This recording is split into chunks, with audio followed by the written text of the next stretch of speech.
Welcome to TWitWoW, the best wrestling podcast made for wrestling fans by wrestling fans on the web today. I'm John. That's my cohort and commentary, Ashton.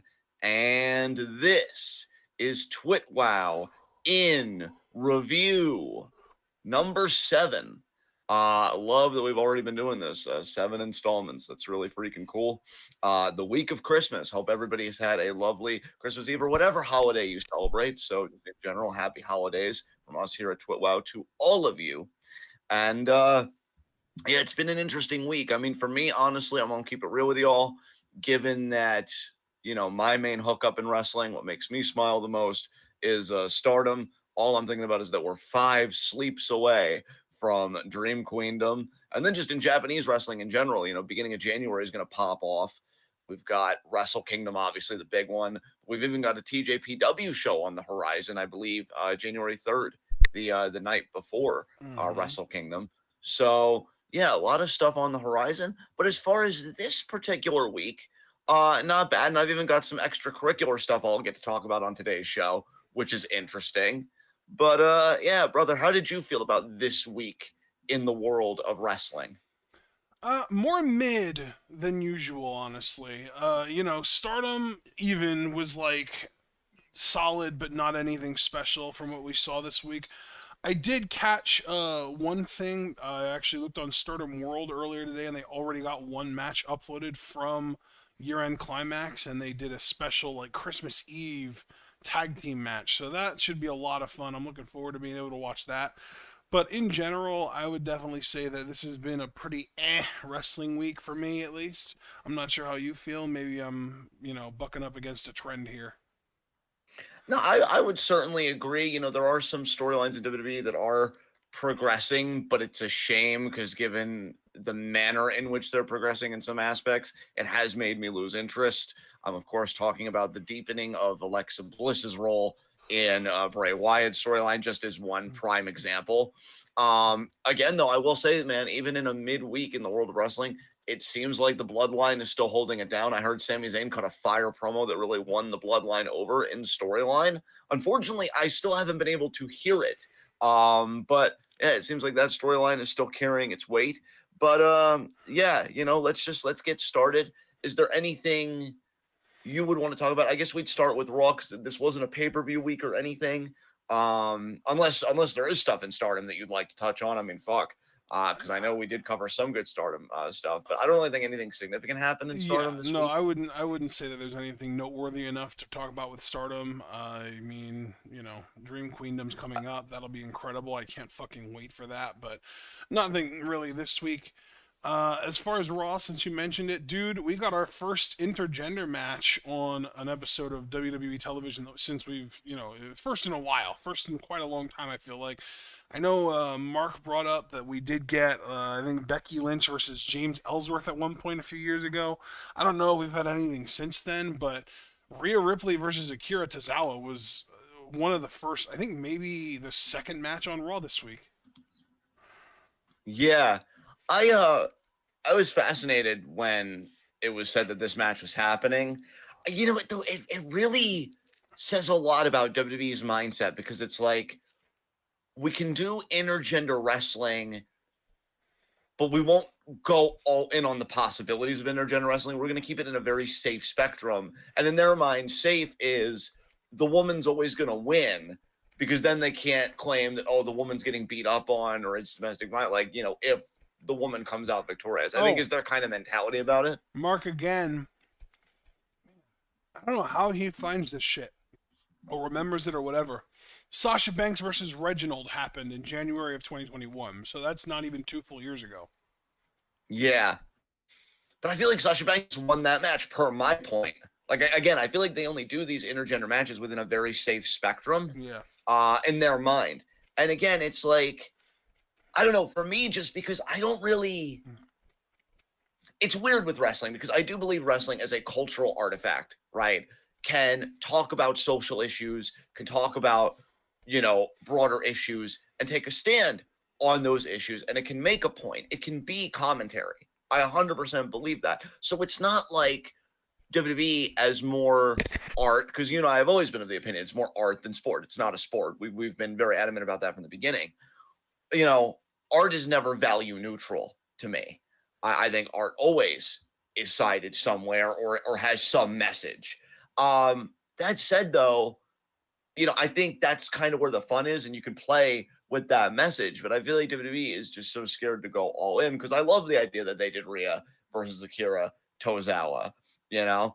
But I just wish they would do more of that. And again, like this is where Lucha Underground, I just feel like was so ahead of other wrestling companies at the time because they really would commit to intergender wrestling. Sometimes you would have the women win. Other times, though, you would have the men win. I just think about the Sexy Star Johnny Mundo feud. Sexy could beat a lot of guys, but Johnny Mundo, being this scumbag heel, always found a way to beat her. He beat her for the Gift of the Gods championship, and he ultimately did beat her for the Lucha Underground championship. I also think back to Taya's first match in Lucha Underground against Brian Cage. She lost that, but by getting her ass absolutely beat by a fucking monster like Cage, she earned the respect of the believers on day one. Yeah. Yeah, and that match I still think was one of the best matches that Lucha Underground had. So, again, I know it's always easy to make the low-hanging fruit joke, which I have made in the past, where it's like, oh, come on, WWE, if you're gonna do gender equality, you gotta let both sides eat the L. But to make a more nuanced point, I'm glad that I have Foster's support on this. By the way, Foster and Mark, both of you, welcome to the chat, welcome to the show. Great to have you guys in our chat. You can really tell a lot of stories if you just embrace it and not worry about the backlash of, oh, it's promoting this, because really in this day and age, I think we all have bigger concerns. So I don't know. If I was running the company, I'd be like, look, if you're going to fixate all of your energy on this when there are real concrete issues happening right now, a lot of which do tie into problems of like domestic violence or, stuff like that, and those dynamics, then I don't know what to tell you. All I know is we're telling a story, because then, right, you really could, if you had talented enough women's wrestlers, you could have another China where, say, like a Sasha Banks level performer becomes Intercontinental Champion. Hell, maybe even becomes World Champion. Imagine if, because they teased this with Nia. Imagine if you'd have a woman win the quote-unquote men's rumble. Right. And it's like, no, I won this. I'm taking my title shot. And they tell that story. It might be an awful story. I'm not going to say just because they did something new that it's good. We already know, nuance is a thing. But I'd appreciate them for the boldness to at least try, which is why I didn't try and completely shit on them when they would do things like put the title on freaking gender. Because it's like, okay, you're appealing to a new market. This might be the worst representative you could have picked. But you're flying in the air. You're going to see if you land. You're taking the leap. You're going to see if you land. And I just wish that they would have more of that spiritedness with stuff like this, because I think it gives more opportunities for performers to be creative with their characters. It gives writers more opportunities to be creative with the writing. You're just not limiting yourself. And I think, again, to make a broader point that doesn't even focus on intergender specifically, this is why we always loved Lucha Underground, because Lucha Underground got that it was pro wrestling. And if you can already make rules in pro wrestling where you've got zombies and these other types of like otherworldly characters, then like just embrace that you're practically a live action cartoon. And just do whatever. This is one problem I think I'll always have with WWE. It tries to have its realism, it tries to have its cake and eat it too. It tries to be in kind of a realist universe while doing surrealist things. Yeah. And it's like, well, just, fully commit. Either go all in or don't waste my time. So I do like that this match happened. I just think it leaves me a bit frustrated because, and you did the right people to do it. I mean, Rhea's fucking awesome. And I think sometimes I feel bad for performers like Tozawa, because when you get saddled with comedy gimmicks, I think sometimes that blends into real life and people forget how actually freaking good Tozawa is. Because we've seen him like in PWG and stuff. That dude's a beast. So you got two great people to do this.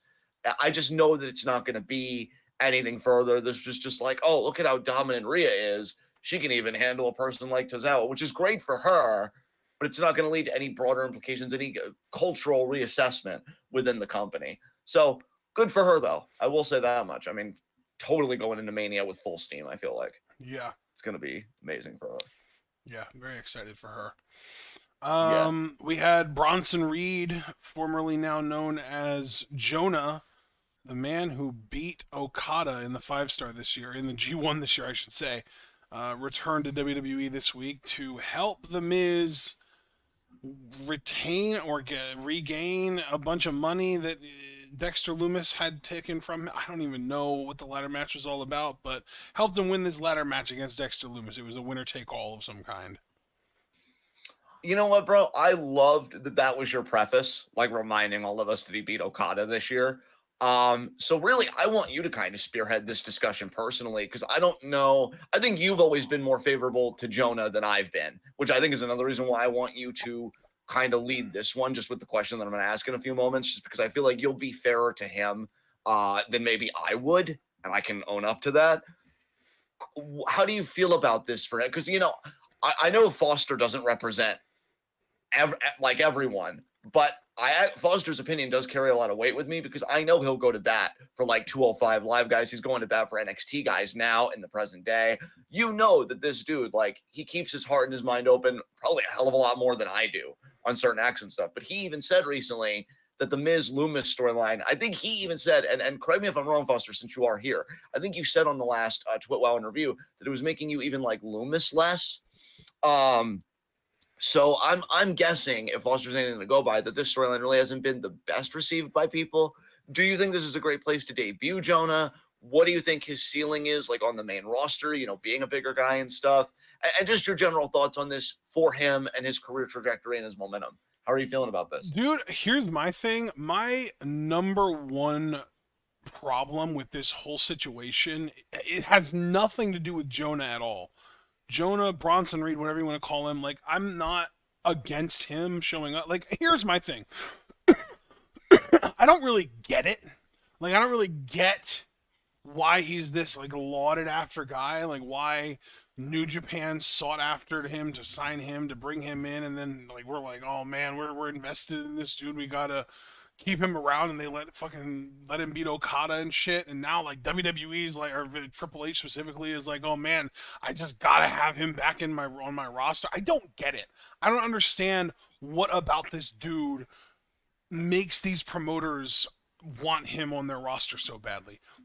But that's not even what my problem is with this. That, like, I think he's solid. I understand, like, he's good enough. He's a big guy. You can do hoss fights with him, whatever. Enforcer, whatever. It doesn't matter. Why the literal fuck did Dexter Loomis's inability to win a big fucking match translate to the main roster? I don't get it. Dude, I hate it, man. I'm like, sometimes, and Loomis isn't the first one. I couldn't come up with any names off the top of my head, like right now, if you like pressed me on it. But I know that there has been a history of WWE where they just hire certain people and they don't let them win the big match, even though it seems like they would want them to, given the programs they have them involved in. And I'm like, why are they here then in the first place if you're just always going to dick them over and not, give them something? Yeah. And Loomis is just another one where it's like, he has a great look. I love his presence. I think, I still think, honestly, even though he surprised me with the work he could do as a babyface in NXT, I still feel like there's a great heel there, especially in this day and age. Like, I feel like, again, if they had the writing that's like, oh man, here's this really creepy, intimidating guy that doesn't say anything. And, like, even if we just had it where he was stalking people or whatever, and we know when he would, like, stroke hair after showing people out, like, that's creepy without being try hard. Yeah. Like, I still remember when they did the Kane Daniel Bryan storyline and they tried to make it so much like a B-list horror movie type thing, and it was so cringe. You don't need to do that with Loomis. Yeah. Yeah. Like, Loomis is the guy where if you did like a locker room scene where he's like peeping in on somebody, that's creepy and believable given what we know about the history of the character.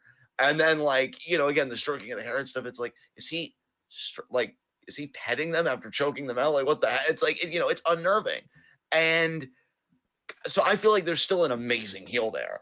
But you want to do a babyface, you want to do like the quiet, misunderstood guy. I can dig that too, because I also think there's a place for that kind of babyface. But again, it's like, you have these guys beat him, and I would have thought that on the main roster, Loomis would have done better. I would have at least thought he'd be like a mid-card champion. Now, that's not to say that won't happen now, but this isn't a great start. This is his first big storyline, and I think we can say that he kind of lost the storyline away because this was the big match. I don't really know if they're going to Yeah. interact more after this, him and Miz. Yeah, So that's like what I'm talking about is like, God, like this dude could not get a dub to save his life in NXT. And now you bring him to the main roster. He is legitimately, genuinely getting over, but he can't win the big one here either. I don't understand whose decision this was and why they made it. I really don't. yeah, I don't either. I really I don't either. It's frustrating, and I guess I will say about Jonah, since I can't like run from the topic forever. You know, I'm happy for the dude, like honestly, and in a way, I do kind of get it because I like his size, and I think he has some presence. I wouldn't say to the degree of Loomis, because that was a word I used with Loomis a few moments ago. Yeah. I think Loomis, you look at that dude, even like with the mustache and the way the hair is like part, just like I don't know. He looks like something.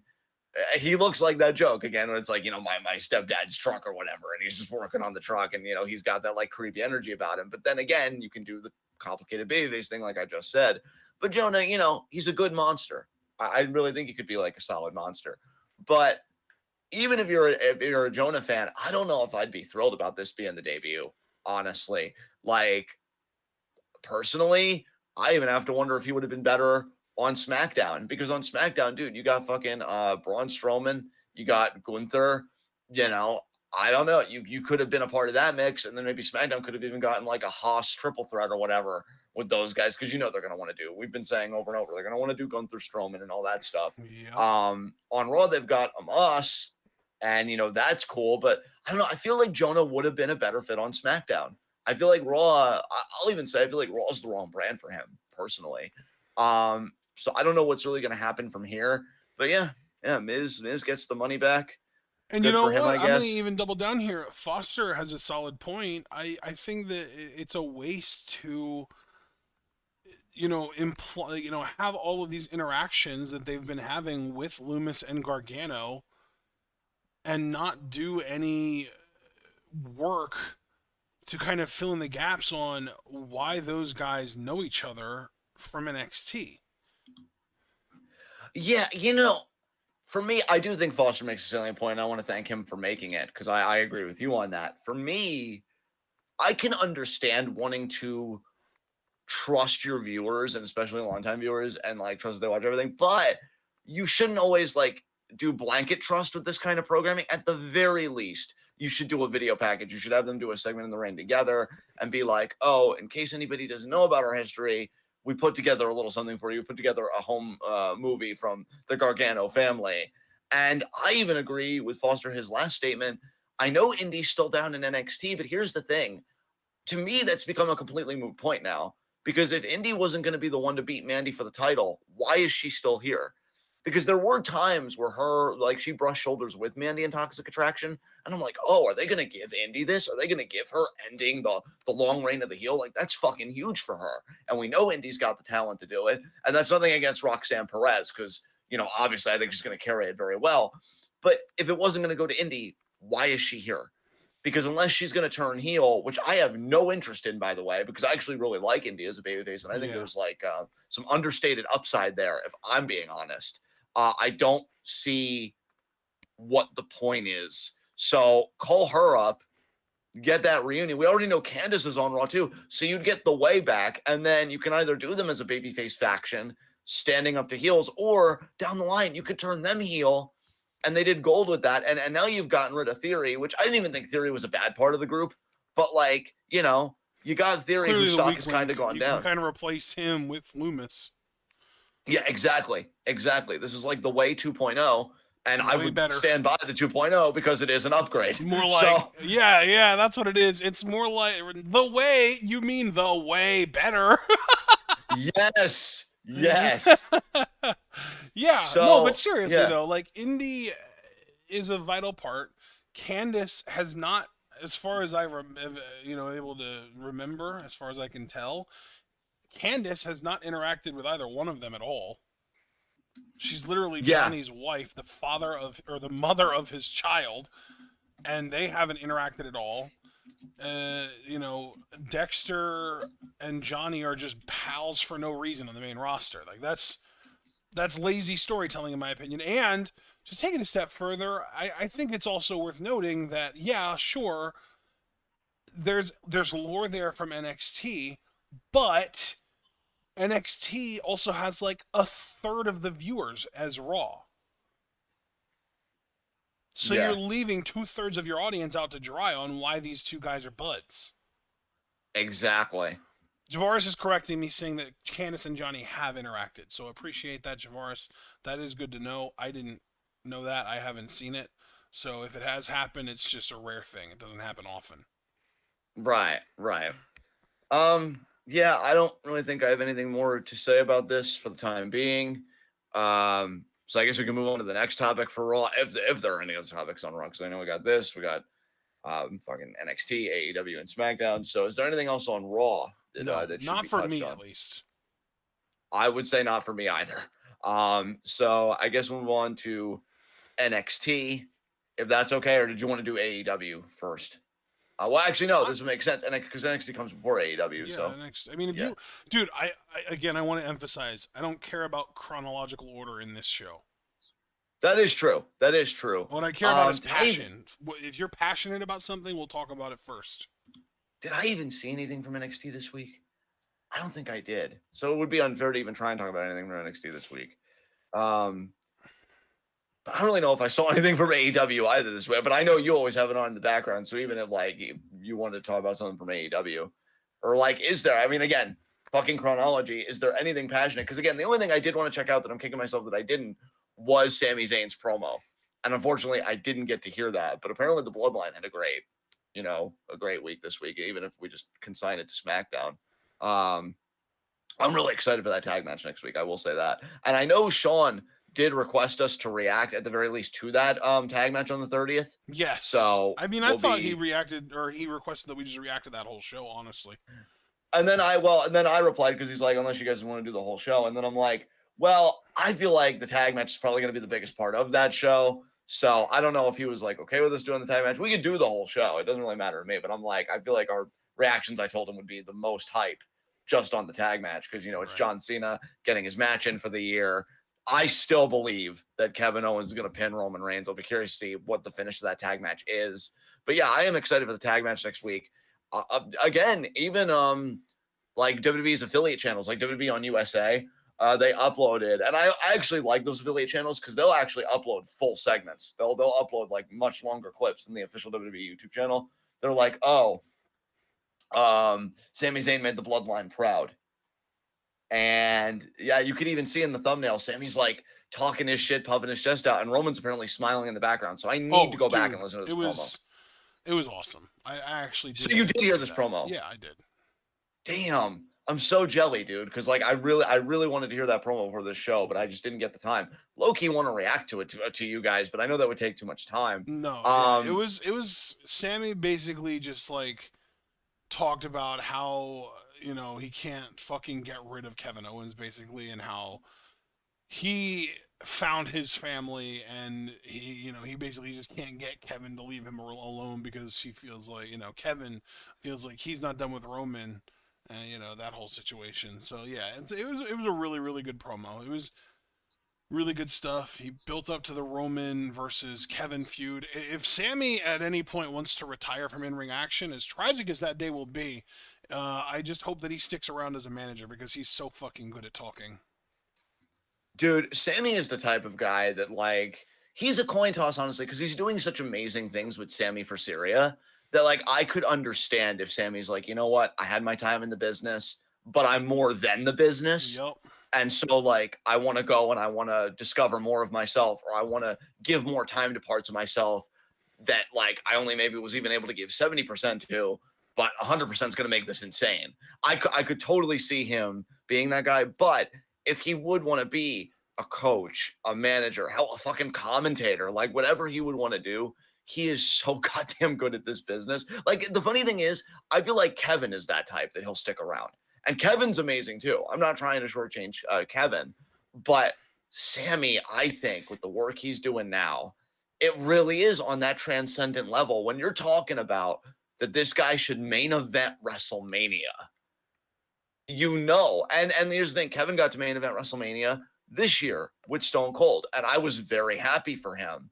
But I don't think anybody thought that the stuff he was doing with Stone Cold should main event Mania, because I think we all thought it was going to be just like a KO show segment or just like interrupting Stone Cold if he had a segment, that it wasn't going to be what it was. And that was a pleasant surprise for everybody. But Sammy, though, he's earned the reaction from people like, no, this needs to main event WrestleMania. Yeah. He needs to be in that ring with Roman Reigns. And I think you really can't.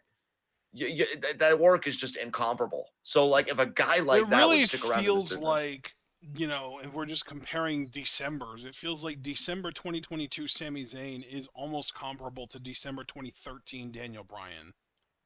Yeah. Yeah. Like, every time this dude shows up, the crowd just fucking erupts. I don't think he's as over as Bryan was back then, but he's the closest that we've probably come since then to anything like that. Yeah. Oh my God. Yeah. Oh my God. Yeah. Because that's the thing. You're right. Like, Bryan still edges him out just because Bryan did cross over full on into the mainstream. And I'm wondering, like, if Sammy will do that to any degree, depending on where this story goes. But it even just contained within the wrestling universe, it has been fucking fine art. I am so proud of Sammy, and I'm so happy for Sami Zayn fans, of which I know I can count us among them. We're eating fucking good right now, and it feels great, because I don't feel like we were ever eating poorly, even with the conspiracy theory stuff. You know, I love that gimmick, but I will say it would even get frustrating even in those times where it's like, okay, it's still a mid-card gimmick, and Sammy isn't a mid-card guy. Like, even when I wasn't fully vibing with his babyface stuff in NXT, you could see the main eventer in there. You could see where the pay-per-view main events were and the big storylines and all that. And, like, now that he finally gets to do storylines at this fucking level, which he has before sometimes in the past, like, you know, when he aligned with Kevin for that period, feuding with Shane, I would say that's the closest he's come. I would say this is so much bigger even than that. This is easily the biggest storyline he's ever gotten to do on the main roster. Oh and God, well, dude, that's the thing, right? He's literally the fucking centerpiece of the main event right now. Like, Roman Reigns might be the champion, but all of the storylines revolve around Sami Zayn. And you know what, though? You know, and I'm not saying Roman isn't, because Roman seems like a fucking sweetheart, but, like, I'd be fucking thankful for Sami Zayn, because when I'm a champion that's not defending the titles every pay-per-view, you know, you need that guy. It's like, okay, if my titles can't be the ongoing story, you know, what's a good substitute? I'd say he found a pretty great fucking substitute. So, like, yeah, I can't wait for that tag match next week. I think it's going to be fucking awesome. So, yeah, that's really all I got to say about that. God, it's funny because when you're like, you know, just passionate topics, I get what you mean about it being you know what? I actually realized that we skipped one of the most important things about Raw. Bayley beat Becky finally. Oh yeah, that's true. With a lot of help from Damage Control. Yeah. You know, Io and Dakota, but yeah, she got there. She got the dub.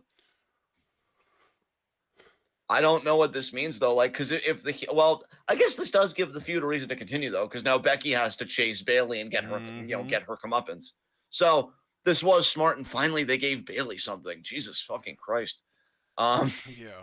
So how do you think they raised the stakes here? I mean, Bayley won the first matchup. Do you think this just? I don't think they're going to run it back at Rumble. I don't think anyway. I mean, maybe Becky will want to do like some kind of stip match that neutralizes Damage Control. You know, Becky does seem to be really into stip matches. Maybe a lumberjack match, maybe a cage match, something along those lines would be my guess. And maybe we put like something on the line, like a Royal Rumble spot or something. Yeah, I'd like that. I think they could definitely do that. I'm just happy that they're treating Bayley with a modicum of respect. You know what would be really funny, actually? What's that? If Becky suggests that kind of match, I don't know what, whether it be lumberjack or cage or anything along those lines, something that is obviously the goal would be to neutralize Damage Control. Maybe even just like no DQ or false count anywhere, so that Becky can kind of bring a crew, maybe like Bianca and Asuka or something along those lines, to help her to kind of neutralize them. But the stip would be the winner gets to pick the loser's Royal Rumble spot. Oh, I love that.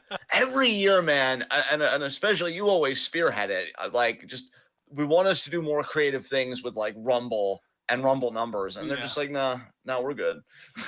That's like, God Dude, I damn feel it. like we want it every year, and they just never bother with it. It's really, really like I don't want to say annoying because that's almost underselling it. It's just like soul crushing. I think. Well, it's just frustrating. Again, it kind of ties in a way back to the opening discussion we had, and that I kind of spearheaded about, intergender wrestling. It's like, know the medium that you are and fucking play with it. Like the idea that you're not playing with it at every opportunity. And again, I'm not saying all play is good. Some play is just going to stink, and people are going to be like, that sucked, and that's okay. I'm not asking for perfection. Really, I'll even respect the shitty aspects if I see effort in them. If I see like, okay, well, you know what, this didn't land, but I can clearly see where they wanted to do something different, and they really I mean, put their back that's into it. pretty much the Wyatt storyline right now. No. Yeah. God.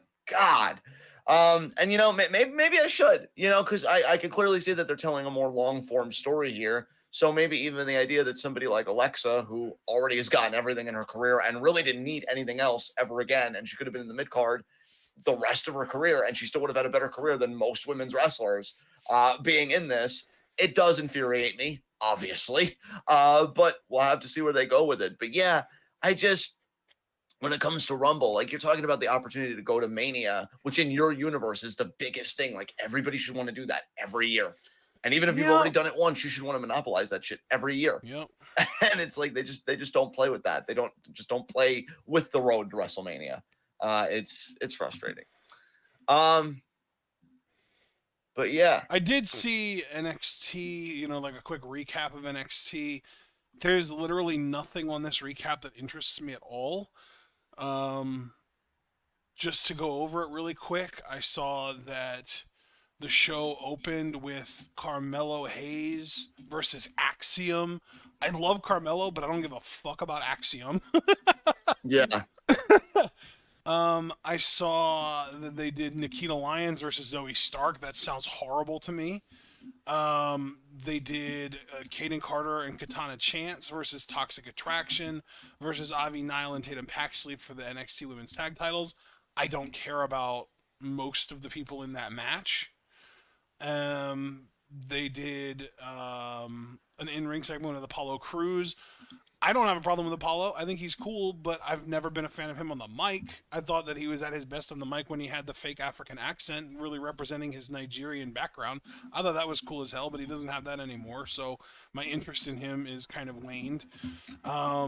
They did Indy Hartwell versus Elektra Lopez, but fucking Elektra won, so that kind of kills my interest in that.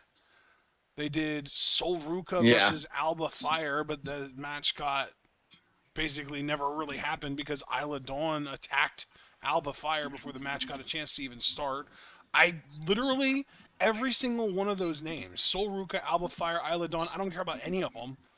And the main event was New Day versus Briggs and Jensen. And obviously we love New Day, but fuck Briggs and Jensen. Yeah. Oh, and then the final segment on the show, I guess that was the main event match. The main event segment, though, was a fucking in-ring segment with Grayson Waller, as if anyone needs to hear that. Oh man, Jesus Christ! Oh, what, dude? You're not gonna help him go viral? God, I hate it so much. Dude, I kind of checked out a little bit. Like I heard all of your recap, but Mark saying that they ran back the whole like, hey, let's fucking disrupt my dad at home with Rhea and Tom again. I'm gonna have to watch that after this. It's like a 4-minute thing. I'm not gonna watch it now. Yeah, apparently Jesus Ray Christ. called the cops on him. What a snitch, Oscar! Jesus Christ. God, Handle your own shit. Yeah, I know you're Latino, but I guess you're lucky your son's as light-skinned as he is. Otherwise, you could have just sentenced him to death. Fuck. God, I don't. Abel's probably sleeping right now. Sweet little angel that he is. But I mean, once again, he'll see another instance of how I'm just a better father. God, I really am good at this. I've never called the cops on my child. Damn. But yeah, I'll. Ray is out here lowering the bar for fathers everywhere. I know. After all the work Kevin Owens did, bro. After all the work Kevin Owens did, Ray's gonna blow it all up like this. Fuck you, Oscar. Anyway, yeah, is there anything really to talk about? Because again, like I really understand what you mean by like a midweek I don't know if we're just already Oh, ready to get into like d- the exclusive no, stuff. no, no, no, no, no, no. We're nowhere near ready to get into Q&A because we still got quite a bit to No, talk about. I meant like wrestling that we watched Oh, outside yeah. this week. Still no. Um, because we haven't touched on anything AEW related at all yet, and I'm assuming that's because you didn't watch it at all, and I have. It's kind of on my shoulders, and I haven't talked about it at all. So why don't I start talking about it? We had a pretty cool match this week between Jon Moxley and Darius Martin. There's not too much to say about that because obviously Moxley fucking won, but it's good to see Darius Martin being in the ring at all anymore, just because of how much time he's spent off with injuries. Oh, yeah, I do know what's notable about AEW this week. I'm glad you kind of stopped me here because I know what this is leading up to. Yes. But yeah, Moxley and that's not too surprising. That's kind of Moxley's role at times is like, hey, work with this promising undercard guy. He just did it with Takeshita recently and stuff like that. Have a banger, but win. And so there you go.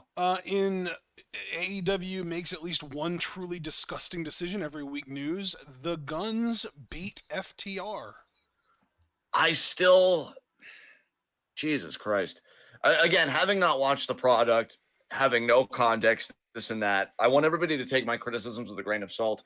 If you take 2 grains of salt, I appreciate it. My face appreciates it. But no, I know it shouldn't be taken that seriously. Just because, again, I'm ignorant on this. But even just looking at it on paper, it's the fucking Gun Club. Like, to me, I've never taken them seriously, ever. It's actually funny because they're one of the few nepotistic acts that like they don't even have the staging and the presentation. Like with Charlotte, I hate Charlotte, but with the way she's presented, you could take her seriously, even just from like the entrance and this and that. It's like, oh, it's a Flair, probably gonna win, whatever. We've been talking about Dominic, like Dominic a similar way. Like we know where he comes from, teaming with his dad, like you take that somewhat seriously. The Gun Club, even coming out with Billy Gunn, I'm like, this is a comedy act, right? They're not going to do anything serious. They're just going to riff on all the old stuff their dad used to do. And it's like, no, now they're beating FTR. And it's kind of a mind fuck to me. I will never understand it. Never understand it. But I won't say it broke me because that's being, a bit hyperbolic, but I'm just like, fuck. So do you have any thoughts on this? They didn't come out with Billy though. Billy's with Acclaimed again. Well, no, I know that. I'm just saying, like in the old days, when they first when they started, right? Yeah. It's like I never believed in them then. I don't believe in them now. It's just my point. Yeah. Yeah. No, I mean, bro. I mean, we always get on WWE's head for nepotism. This is one of the worst, most blatant examples of nepotism I think we've ever seen in pro wrestling. These kids are complete shitters. I'm not trying to say that they're the worst wrestlers in the world, but there is literally nothing about either one of them that makes me think, oh man, these guys, yeah, I would draft the shit out of them to have on my pro wrestling roster for sure. But Yeah. they're Billy Gunn's kids, so fucking Mark ass Tony Khan is like, oh yeah, give him to me. Yeah. Oh God. Jesus Christ. I don't know. You know that they're gonna win the tag titles. Like if they beat FTR and they're doing this kind of build up, I've been saying like I 100% believe that. Yeah. I'm loving Jafaris's reactions in chat. He was like, "Wait, the Guns did what? The Gun Club beat who? It's official. Tony Khan is on crack." Not just crack, but crack, because it was in all caps. Like he put his back into that. It was like, God damn. Yeah, they're winning the tag titles. I don't know when, but soon-ish. Oh my God, yeah, it has to be the Acclaim because Billy Gunn's with them. Yeah, that's true. How dare you betray us, Papa? Now we're gonna take the title. It's like, oh, God. Fuck. Father's out here being ass. Am I the only good father left on earth? What the hell? I mean, I know his name is Mr. Ass, but I didn't have to live up to that namesake so well. I know. Jesus, man. Get your fucking shit together, AEW. Goddamn. And this is why. See, not to take responsibility off my shoulders, because I really did want to watch this like the Sammy promo, and look, you either got to find time or just quit your fucking belly aching about it. But like, this is why. Jamie Hayter and Hikaru Shida, which I know we're building up to, that's fucking phenomenal. But when you do shit like this and you've already alienated me, I can't even find energy for the good shit. Yeah. It's like, fuck you. Bro, You know, and yeah. Speaking of the good shit, I'm spoiling a year-end award here. Anyone that does not want to be spoiled for my year-end awards, cover your ear holes for the next 10 seconds. Here we go. Rick Ross saying, "You a big motherfucker," live on television into a live mic was my funniest moment of the year. I actually did see that clip like a day or two ago. And I love Keith Lee's sell of that line, like, yeah, I know. Don't say it, you know, but I know. It's great. It's great. Unironically, Rick Ross might have produced some of the best AEW content I've ever seen, just with that delivery. Yes, Rick Ross was fucking amazing in that whole segment, and like, he kind of stuck around too, like even in like the backstage segment after the cameras stopped rolling for TV and it was like on, I think, social media or YouTube or something, when they were trying to get an interview with Swerve. Rick Ross was still there and he was talking for the group and stuff. Like, I almost wonder if they're gonna keep Rick Ross around as like a quasi like part-time manager or something. If I could just like interject with something real quick about that, it's like, it's funny to me that Rick Ross with one line was a better promo than what Ricky Starks did with Jericho this week. Because I saw that too, by the way. I'm starting to remember some things that I saw so that I can at least somewhat participate in the discussion, where like, I guess Jericho made an offer for Ricky Starks to join the JAS. And here's the thing, I don't want to put this on MJF, and this is actually going to be a rare instance when I defend him, because it's like, when you're right, you're right. Dude. And ever since he said, like, yeah. I saw Quarter Hours, and the fucking Big Bang Theory lead-in was like a 1.1 million viewer lead-in, and by the end of the first segment, they were down to like 1 million again. They lost over 100,000 viewers with that Jericho Starks shit. And of course, Action Andretti was involved too. Like, God, that was a complete ratings killer, man. That was fucking horrible. But God, like, again, to kind of go back to my point, I don't want to blame MJF, especially because, like, when you're right, I mean, is that really your fault being right about another person's character? But seeing how Ricky Starks, like the cadence and everything, how he undressed Jericho and kind of rebuked his offer for JAS, I can't unsee now that he's the Pebble. Like, in my mind now, forever, Ricky Starks is the Pebble. I actually have a new favorite nickname for him. What's that? And it's not saying that he actually is this. It's just saying that this is what he's trying to be. Rock Flair. Yeah. Absolutely. And it's funny because before I really like zoned in on his promo style, you know that I was a fan of Ricky Starks. I mean, even the weird mannerism with the face. I was like, yeah, you know, I fucks with it. You're kind of a weird dude, but you know, that's cool. I'm a weird dude too. So, you know, but then I'm like, oh God. Oh wow, of course Javaris goes all in. I will. This is all MJF's fault with this. All right, Javaris, maybe simmer down, because maybe Ricky should have more of a personality outside of copy paste. You know, I don't know. But yeah, I just God. You know what? I guess so, here's the John, thing. Have you heard, by the way, what Ricky's favorite noodle dish is? What's that? Copy pasta. Oh my God. Go to your room for 2 minutes. I will not. 2 minutes. But no, no minute. Wow. My God. Everyone's being a child today. I will say, if you're a Ricky Starks fan, which I still somewhat am, I haven't completely abandoned like the Ricky Starks ship. I do think he's a talented young guy.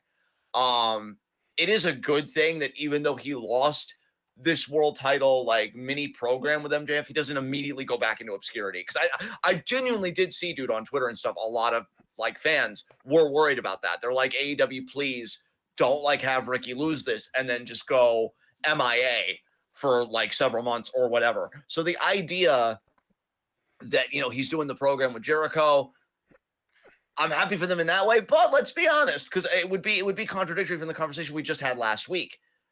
A feud with JAS isn't always a good thing. In fact, more often than not, it's a bad thing. That's exactly what I was just thinking. Like, he's like, oh, he went from a feud with MJF, which is also a situation that people might not have realized yet, but I've realized that nobody gets out alive. Going now into a feud with JAS, which everyone already knows no one gets out alive. Yes. Yeah, exactly. So, God, I'm sorry, Ricky. I'm sorry. You might actually have been worse. Might have actually been worse. I don't know. I guess we'll have to see. But yeah, I just wanted to comment on that too. But yeah, to go back to Rick Ross, because that's how it all tied in to begin with. Like, this dude, I feel like out promoted Starks with one line. Like, because here's the thing: when you straight up rip off another person's promo style, it's all just going to bleed together. Nobody's going to remember that Ricky Starks promo next week. But I think within the next 3 weeks, people are still going to be laughing about Rick Ross having that line about Keith Lee. Oh my God, because yeah. especially in the age of like going, not to riff on Grayson Waller's material, but, going viral and all that shit, Rick Ross did that. Ricky Starks just cut, another generic kind of wrestling promo, which isn't even to say that it's bad. It's not memorable. Right. I don't even know which is worse anymore in this world of wrestling. But regardless, yeah, how are we? Oh, God. But then with that same thing, right? Because I didn't watch the clip, but I saw AEW snagged up Parker Boudreaux, right, to take out Keith Lee in that same storyline, Parker didn't they? Boudreaux has been in AEW for quite a while now. Apparently, well, you remember he was in the Trustbusters. You remember that from when we were covering. Oh, yeah, that's right. That's But right. apparently Yeah, okay. the Trustbusters had behind the scenes, not so behind the scenes breakup. Like it was like on Dark or Dark Elevation at some point in the last week or two. And I guess that they did that so that Boudreaux could do this. But yeah, Boudreaux debuted to attack Keith Lee, but some other dude, it was like Gervin or Grenderson, I don't know. It was, let me see if I can find the name. It was a former baseball player, a former MLB baseball player that apparently AEW has been training for the last like year or so. Okay. Yeah. For some reason, Discord isn't wanting to load for me. This is really obnoxious. There we go. Where is it?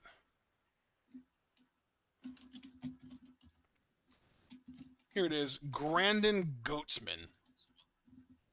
Or maybe it's Grandin Gatesman. It's GOETZ man.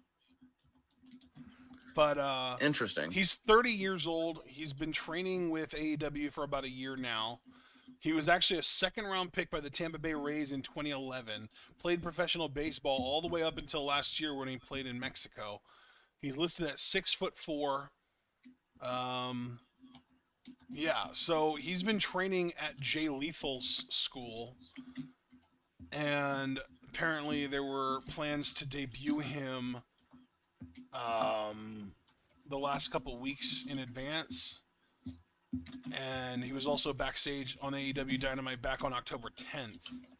And then he's actually been with AEW for quite some time anticipating his debut. So this was not like a spontaneous thing. They've been planning on debuting him for a while.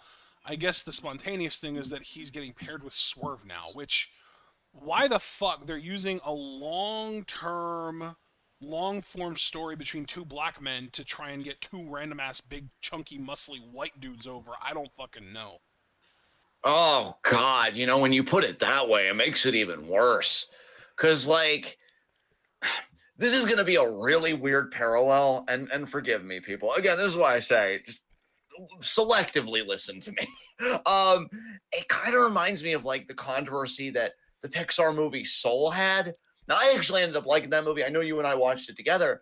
But some, like, black film critics especially said, why was a film that we thought was going to be about a black man, like, coming to terms with death and not getting to live his dreams as a musician or whatever, and, like, these big existential questions, why was it a vehicle to help, like, this other character who I think was, like, voiced by a white woman? We don't even know if she was, like, the sole white woman, because I think it just came from that other world. But it was kind of the same principle, right? It's like you're using this vehicle to get somebody else over. It's not our own story. Why can't we just have our own story? Right. And yeah, that reminds me so much of this, because it's like, when you put it that way, is it really even about Swerve and Keith? And is it just about these two people that you want to fucking get over? And it's like, God damn, man. Like, this is one instance where I know I can be critical of WWE, but I feel like if they were doing this feud, given how Triple H seemed to view both guys, I think WWE would do better by these guys than AEW is right now with this particular feud. I mean, I'm not saying long term. I don't know. But with this feud, I don't know. I just feel like WWE would make both guys come off better than what AEW has. But then again, I haven't really been totally tuning in, so maybe there are some fans that would disagree with me, and they'd be like, "No, John, this feud is really done this for Keith or done this for Swerve," but I don't see it. And then you saying that doesn't inspire any confidence because I'm like, well, who is this really about then? And depending on how you answer, like, it's not good. So, Dude, I hoping don't these know two can if still this get is something like out of a this. toxic mindset or what, or I don't know. But I fucking Yeah, hate it when wrestling companies use super talented established veterans to try and get over green as goose shit rookie types. I fucking despise it. Like, it is one of my, if not my number one biggest pet peeve in pro wrestling, because like those motherfuckers haven't earned the right to work with these talents. And like, obviously you only get better by working with people better than you, but like, this would be like if Grayson, well, it's literally actually perfect parallel here. It's like when they had Grayson Waller work with AJ Styles. It's like, you don't fucking deserve this. Grayson Waller needs to get a few programs in with the likes of like Duke Hudson and fucking Braun Breaker and fucking, Grayson Waller, or I already said Grayson Waller, actually, that's who we're talking about. But like, he needs to get a few programs in with those level guys before he starts working with even the likes of like your Sheamuses of the world, much less AJ fucking Styles. Like, what the hell is going on here? And now you've got these two yoked up jackasses working in the same program as talents on the level of Keith Lee and Swerve, who are both world champion level talents, respectively, in their own rights. No, this might be my number one most hated thing going on in AEW right now, is that these two motherfuckers got involved in this feud of all things. yeah, dude, I don't blame you, and I'm really happy with that. Quasi tangent you went on because I think it is a real problem, and I know for a fact I'm gonna sound like such a boomer here, but I know for a fact it wasn't always this way. Like, I remember when people would actually earn their way up to the bigger names. And it's like, what happened to that? I feel like you get this Eric Andretti like Oh, working Action with Andretti. Jericho with even like Action Andretti, excuse me. Eric Andretti makes me think of Eric Andre as a wrestler or some shit. But no, Action Andretti, getting no story or anything, just gets a random win with Jericho, which again was worse than how they did it with Shelton. I went on that whole parallel last week. And even with Shelton, after they did the fucking Triple H program, which wasn't even his first thing because he had that stint on SmackDown before. So you can say in a way he did earn it because he did the tag team stint first. And then they go on Raw and then they jumpstart him. But even then, it's not like he was immediately in the world title. They kind of cooled him down a bit to that Intercontinental title scene. But like, he had the ability, at least in the ring, to warrant that because I think people wanted to see him in those spots because he got over just how naturally talented he is. But these motherfuckers, the words you said that stuck out to me was green. I'm actually all for pushing the limits a little bit if you come in really young, but you show such an incredible aptitude for the business. That was Brock Lesnar. That was literally Brock Lesnar. Like, it was Brock amazing the names Lesnar, that he got Kurt to work with so Angle, quickly. even like Chad Yeah, Gable. yeah, Chad. Yeah, if you show an incredible aptitude, then I'm like, you know what? Let's see how good they really are. Put them in the ring with this one, this one, this one. But if it's very clear that you're green, I still haven't like forgiven WWE just because of the general principle of it all Kenta. that they put fucking Riddick Moss in the ring with fucking Yeah. Kenta. What the fuck are you like? God, man. And look, I'm not I mean, dude, blaming this dude. even more recent, Ridge Holland and Johnny Gargano. Yeah, dude. It's funny you say Rich because I was going to say Rich and Big E, and I was Ridge even going to Holland say and Big E, yeah, Ridge has done it twice. Fuck. I don't want to make Ridge feel like shit about it, but we're just really lucky that Big E isn't. I'm just going to be blunt about it. We're really lucky Big E isn't fucking paralyzed, and it's because you put a guy that doesn't have the experience of a Big E in there with him. And again, the other alternative being, even if he doesn't have the experience of the Big E, he's he or they or whatever isn't just incredibly prodigious about the business, and he doesn't have that either. So like, what are they doing mixing it up? And especially in that capacity, it's like, I don't know, man. I don't. It's fucked. It's a trend I'm not liking in the business. Oh yeah, either. another really recent example: Grayson Waller and R-Truth. Yeah, yeah. It's just it's a trend I don't like in the business. I'm happy you called it out Because now that AEW is doing it at the expense of this story, which I think has already been kind of circling the drain a little bit for me as just like an outsider, I'm like, we're still kind of doing this. We still haven't even had the big blow off match. Yeah, I don't like this at all. Because I think it takes the focus off these two guys for one, and it extends it, which I don't even think it needs to be extended. If anything, like we need to start wrapping this up and getting these guys on different paths. Well, that's my thing too, right? Is like this Keith Swerve storyline has been bubbling under the surface for literally months and months at this point. And now it feels like it's finally ready to kind of kick into high gear. And it feels like they threw down fucking road bumps with these two motherfuckers. Yeah. Yeah. Like, can we just have our goddamn feud between these guys and get it out of the goddamn way so they can go their separate ways and have amazing matches as singles wrestlers, please? Give me a Swerve versus AR Fox, for fuck's sakes. We want Killshot versus Dante Fox again, goddammit. Yeah. Like, dude, it's so fucking infuriating. And I don't know if people will agree with me on this. Maybe I'm going too much for the jugular. But, like, I can't even get the one match between Swerve and Keith that I am fucking asking for. And yet I got a best-of-7 series between the Elite and Death Triangle that I didn't ask for. Yeah, nobody asked for that. Nobody asked for that. If you're going to give me a best-of-7 trios series, why is it between Death Triangle and the Elite rather than Death Triangle and House of Black? I would have asked for that, for sure. Yeah. Yeah. God, this is why I don't watch AEW, though. And I know we're teeing up to something that was amazing, and I'm so proud of the people involved, but it's like, and it's not their fault. And that's actually what's next is our main event. I just want to say as a preamble, it's not their fault that people like me don't watch. It really isn't. They're amazing. It's just everything around you is so awful, and you can only do so much. But yes, because you did see it, and I even had Cliff DM me about this. That's how fucking amazing this match apparently was to people, that I had some followers of mine and some, kind of casual fans of the show message me. Was it more than just Cliff, or was it just Cliff? I'm just saying in general, like, it was Cliff, but I'm speaking in a more general sense. Like, yeah, the idea that I even have one person message me about how fucking great this was and draw my attention to it. I need to go back and watch this. Maybe I'll even talk about it next week as like my extracurricular stuff, that and the Sami Zayn promo. But because I fortunately do have extracurricular stuff to talk about this week. I just didn't really see much in this week in the world of wrestling. But you saw this match. How did you feel about it? Oh, it was great.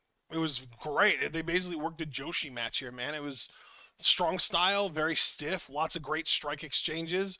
We got the brain busters and the falcon arrows from Shida, and we got the lariats and the brain buster over the knee stuff or the backbreaker, I should say, over the knee stuff from Jamie. Like, it was basically, if these two had a match in Stardom, this is what it would have been. Beautiful. I love that. I know Jamie's not the first like AEW Women's Champion to main event in Dynamite, because I know like Britt and Rosa did it when Rosa won the title in that Steel Cage in Rosa's hometown.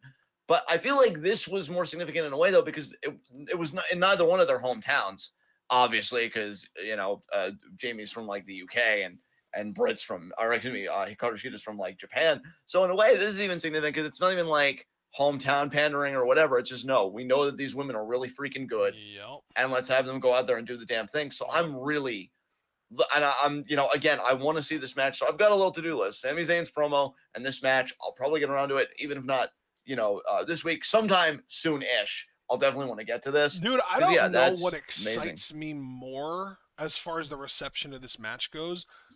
The fact that they really got the crowd into it by the end, and that the crowd was super invested, and we got "This is awesome" chants and stuff like that, or how excited you could hear the commentators getting as this match went. You could hear the excitement in even Tony Schiavone's voice halfway into this match when he was like realizing how physical these two women were getting with each other. Like, he was getting really excited by it.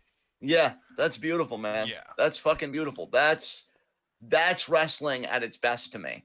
And the idea that Jamie Hayter delivered it vindicates everything both you and I have been saying. And I really have to give you credit, because you straight up said that Jamie Hayter has been more of a pillar for AEW than the people that AEW has formally recognized as pillars on their program. She is earning that pillar spot. And I think you're 100% right about Dude, that. do you know what's really funny about that tweet? Is that I tweeted that out like an hour before that AEW show even happened. Yeah. And I didn't And then, say she yeah. has been. I just said she is, meaning like she has the capability, of being a pillar on the level above anyone that they've claimed is a pillar. Like, because if you think about it, who has AEW said are their pillars? Fucking MJF, Sammy Guevara, Darby Allin, and Jungle Boy. Are you shitting me right now? The only one of Yeah. those guys that's come anywhere even remotely close to being a pillar is MJF, and that's just because of the forced push on the guy. Yeah. Yeah. Jamie Hayter, just in how she conducted herself in the scrum, to how she's conducting herself, on the program as the champion, like she's going to be the one, even if I only watch her stuff, she's going to be the reason I have any relationship beyond YouTube clips with Dynamite. I can tell you that right now. After the buzz that this main event got, and you know what? That isn't to shortchange Shida either. It takes two people to have a great match. And Hikaru Shida once again proving, like, take your fucking Joshi wrestlers seriously. I still want to see more Riho. I wish they would do more with Jungle Kiona, because they had her on that one episode of Dark. I don't know if they're still using her on Dark, but like, Joshi wrestlers are fucking awesome, clearly. And so, yeah, credit to Shida, too. I mean, what a fucking dance partner. Both women are amazing. And I think if you got more Jamies and Shidas and you didn't put the fucking spotlight, now this isn't to try and get negative because they didn't do it this time. And that's the point, though. That's the point, though. You didn't make it the Britt Baker show. And look what happened. When you spotlight other women that can actually carry the load, and you're not like so fixated on your favorites or your pet projects or whatever, magic fucking happens. You didn't try and groom Jamie to be a pillar. You didn't try and position her as a pillar with all the smoke and mirrors and stuff like that. She went out there and she's fucking earning it right now. She's fucking earning it. And by the time her reign's over, if this is the tone that's set, she's a made woman there. She's going to be that woman that you can always go to in the company, whether you want to make somebody, whether you want to like make the title again. If it's like, oh, the title's kind of cooled down, put it back on Jamie again. Let's get people back into it. She's going to be that person. And I couldn't think of anybody better. She has already shown in a short time how capable she is. And so, yeah, that's why I loved your tweet. I'm loving the positive feedback that this match is getting. It's like, finally, AEW, finally, you're joining the rest of the wrestling world about how great women's wrestling can be. Maybe stay here a little while, because this is the future of the business. It's funny, like I've heard in like a lot of old school interviews that, a lot of the veterans back in like the Ruthless Aggression era, they would say to guys like London and Kendrick, like, oh, the business is going where you guys are. And they were absolutely right. We've seen the business today really is like a lot of those spot type guys and those smaller type guys. Well, if the future of the business now, I really think, is going towards more and more women's wrestling. Like, women, I think, are becoming more prominent than they've ever been. And people like Jamie are a testament to that.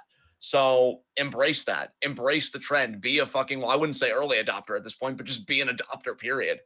Get with the fucking program here, because this was awesome. By the way, I can't don't wait to know watch if the you match. knew this. I actually just learned this recently. Jamie's Rainmaker is called the Haterade. Oh, I love that. I love that. Jesus Christ. Isn't that awesome? It is. It is. No, I'm so excited to go back and watch this match, and I'm so happy that you got to see it the first time, because I think there's always a magic in experiencing great wrestling like that with everyone else. So that's really fucking cool. And again, Cliff straight up got in my DMs and he's like, dude, this was, in fact, what did he even say? Did he say this was just a match of the year contender for him, or did he even say that this was going to be like his match of the year? Okay, yeah. He said Shida Hayter is a genuine match of the year contender. First defense, by the way. And then he said, one of the only times I can confidently say that the women in AEW were actually put in a true position to shine tonight. And boy, did they, in all caps. Yeah. And that's another thing that I was so excited about that we haven't really even touched on yet, is that they fucking main evented the show. They actually main evented Dynamite. Yeah. And like I said, I kind of hinted at earlier, you couldn't even fall back on, oh, well, it was so-and-so's hometown. No, they just did it because it's a great fucking match, and they knew it. Well, yeah, because it literally can't be anyone's hometown, because the show was in the U.S. and you've got a Brit versus a Japanese woman. Exactly. But yeah, no, like, it was great. And of course, there was the fucking bullshit post-match garbage with fucking Britt and Rebel hitting the ring trying to beat down Sheeta, and then Tony comes out for the save. Whatever. That I definitely could have done without, but Jamie being champion is just so great. And dude, I'm also like, I feel like every week I kind of arrive at a new fantasy booking match that I want out of the Jamie Hayter Women's Championship reign. Like, just this past week, I realized I want her to defend the title against Ruby Soho. That'd be great. Right? That'd be a fucking great match, yeah. Yeah, I want her to defend the title against Chris Statlander when she gets back from whatever injury she's dealing with right now. I want her to defend it against Athena. I would love it if she defended against Mercedes Martinez. That would be fucking incredible. I want her to defend it against Little Riho and have a David versus Goliath match with Goliath going over because, of course. Like, there's so much potential for this Jamie Hayter title run. I just really hope that they don't waste a bunch of time on it with, like, a fucking Ty Mello or, like, a fucking Anna Jay or, you know, like that kind of shit. Give me Serena Deeb, man. Like, give me some good shit. Like, the Hikaru Shida was a great first step, but let's not misstep now going forward either. Absolutely. 100%. 100%. All right. That pretty much wraps up our Dynamite talking points, but do we have anything to talk about as far as anything else goes this week? I know that we already kind of touched on the amazing Sami Zayn promo to open SmackDown, right? Yeah, to be honest, bro, I don't really think there's much else on SmackDown I would want to talk about. I know there's like a big gauntlet match. Emma got fucking pinned by Xia Li, who also pinned Tegan Knox, who then got pinned by Raquel Rodriguez. And then Raquel also continued to eliminate Liv Morgan and Sonya Deville. And then we had a surprise entrant. It was Ronda Rousey announcing that Shayna Baszler was also going to be in this gauntlet match. Shayna comes down, and we think, oh, well, obviously Shayna's going to win. But no, Raquel rolls her up for the win. And Raquel is probably just getting the title shot at Rumble, I'm guessing, which could be a good thing because it could mean that she's not going to be in the Rumble. But knowing WWE, she'll probably just be in the Rumble anyway because fuck everyone. Yeah, absolutely. Not really much to say about that. I think you said it all perfectly. Did you see the Bray segment this week? No, I knew he did the mandible claw to a cameraman though. I thought that was really weird, and I genuinely didn't get it. I think it might show him starting to lose control here because Uncle Howdy's really been applying the pressure. I would need to go back and watch it to get some context. Again, I really, I did not have my finger on the pulse very well at all this week. But I'm still excited whatever the first match is going to be. I still am convinced it's not necessarily going to be Bray versus LA Knight. It could be like just a strange bedfellows type tag match against Uncle Howdy and whoever the hell. Maybe it will be that cameraman wanting revenge. I don't know. But yeah, it's I don't know what they're doing, but I mean, I love Bray to death. It's just, man, you really had lightning in a bottle with that return promo, and they kept me for the first few weeks, but that Wyatt 6, man, that faction's starting to worry me a little bit. I don't know. I'm gonna have to see it all play out. I'm trying not to come down too hard one way or the other because there's still more story yet, but we'll have to see. Oh, Javaris just told us that Raquel is getting their title shot on New Year's SmackDown. So, like, in this coming SmackDown, she'll get the title match. Yeah, okay. So she's still gonna be in the Rumble. We got a Rey Mysterio versus Angel Garza match that was actually pretty nice. It was pretty fun. Of course, Rey won. No surprise there. Emma slapped the shit out of Scarlett Bordeaux. I don't know if you saw that.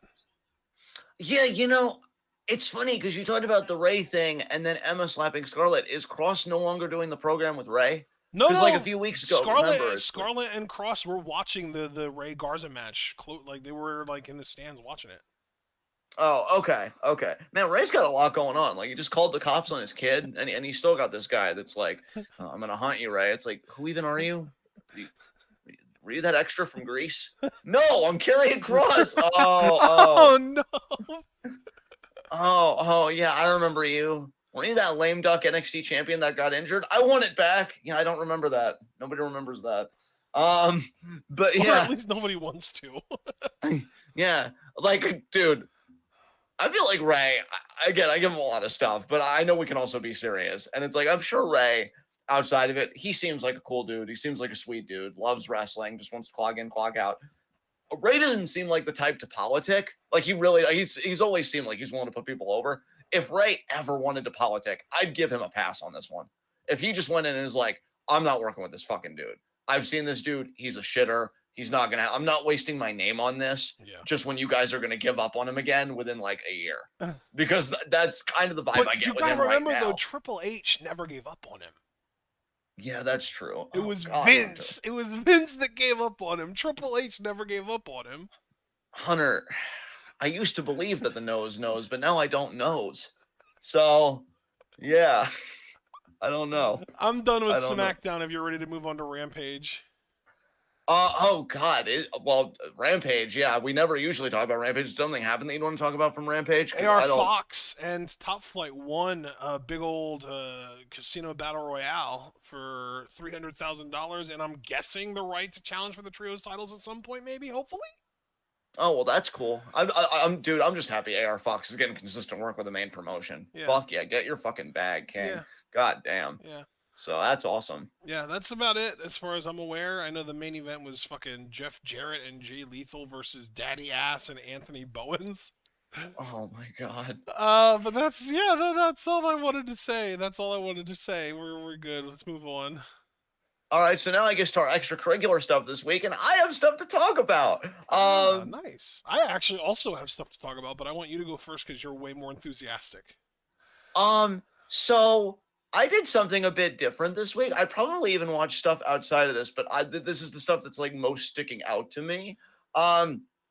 There's this YouTube channel, TH14, that like their whole brand is like, I upload storylines leading up to pay-per-view matches. So like any matches or segments leading up to a certain pay-per-view. Like I do that. Dude, how the fuck is WWE allowing someone else to cash in on that and not themselves? How are they not doing that on the fucking Peacock thing? Dude, I know, but God damn the one thing I've watched a few of these. This is what happens when you lack documentation, Vince. Fuck you again. Again, I'm just gonna say, we know Vince is a racist piece of shit. I bet he hates undocumented immigrants. I bet he calls them illegals and shit. But no, you can't document your own goddamn show. So fuck you. I don't want to hear shit about you complaining about people being undocumented.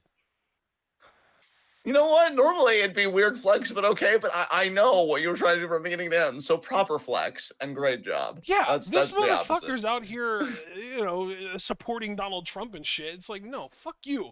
You need to literally invent time travel and go back, and you need to document every single goddamn storyline as it happens, and you need to write down what episodes of your television show that each fucking storyline gets built on and what the timestamps are, so that in the future when you get a streaming service, you can just send it to the streaming service and they can put timestamps and they can assemble playlists for people to be able to watch entire storylines without having to go through the fucking hoops and jump through hoops and all this bullshit. And that's what TH14 is doing for us. So thank you, TH14. I don't know who you are, but you're doing what Vince's lame ass couldn't. All right, I won't take the ball back here. Sponsor's like, oh, what? So just to reestablish, I watched some storyline videos this week. That's what I did.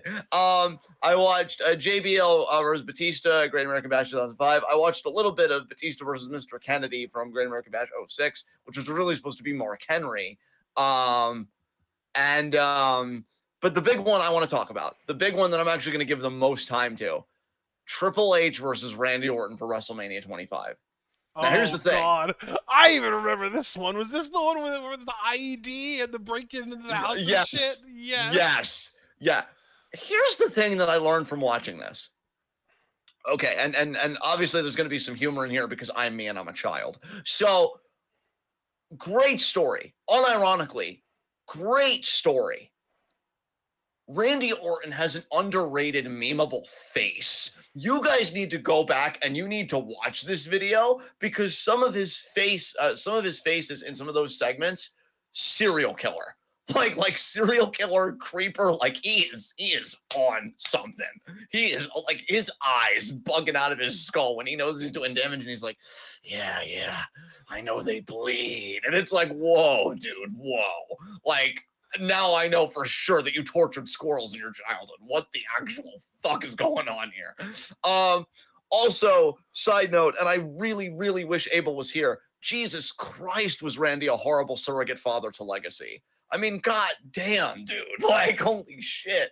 Do better by your faction. But no, here's the big thing that I learned watching this. And this is actually the serious talking point I wanted to have. Because you're right. They did, RKOing Stephanie and breaking into the house and then DDTing Stephanie and kissing her while a handcuffed Triple H watches. And they up the fucking ante. But when you look at the core story, the one promo that happened there was Orton, I guess, still deciding on who he was going to, face for the title, and he was hiding behind the lawyers and the IED. You were correct. That was this storyline. And Mark, you're kind of getting to where I'm teeing up on this, although maybe not with the same rage. And Triple H is like, look, we know what you're doing. We know what this is about. And Orton thinks he's going to say like, oh, I'm a coward, or you think I'm a coward, or this and that. He's like, Triple H is like, no. This is about you and me. And this is about when I kicked you out of Evolution because I wasn't happy for your success. I've never claimed to be a good person. And it was a genuinely good promo by Triple H. And Randy Orton, he sold it well in the facials because you could tell that moment still pained him at the time. Like, it really is a source of genuine trauma.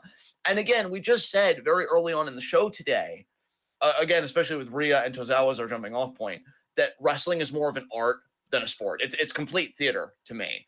And you could tell great stories with that.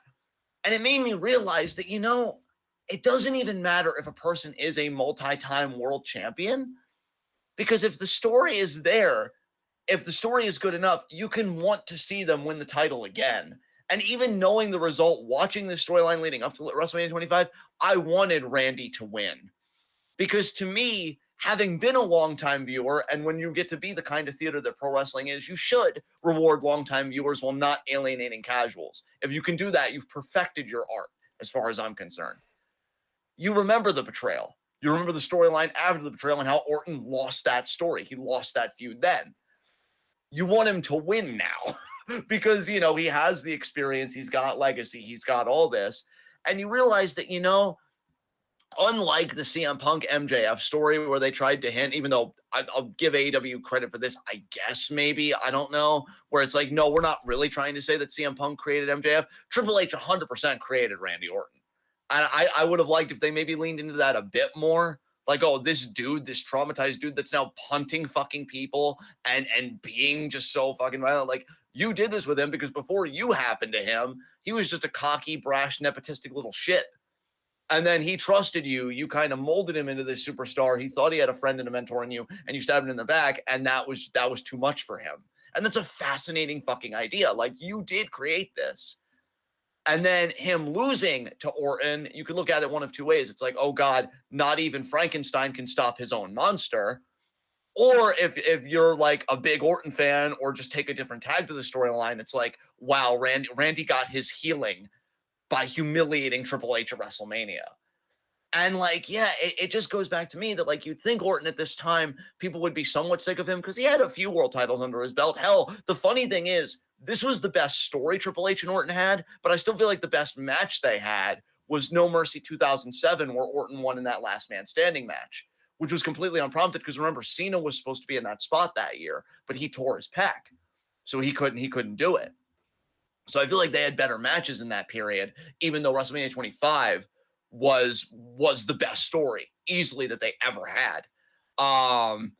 Wow, Foster, that was a great line. I'm just saying that. God, I fucking love you.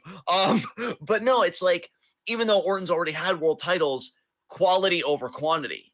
You might have won 4 world titles before this big story, but this big story makes this feel like the most meaningful world title you could ever win.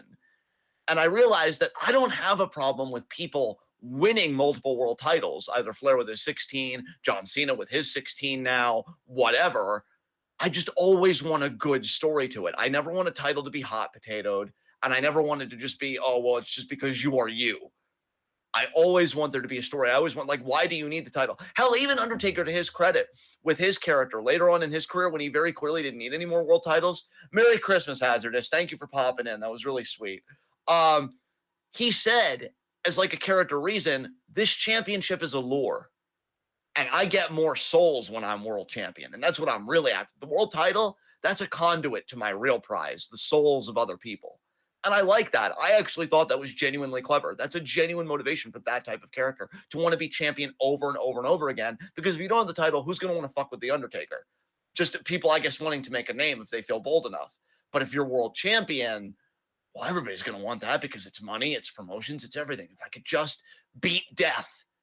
And I love that.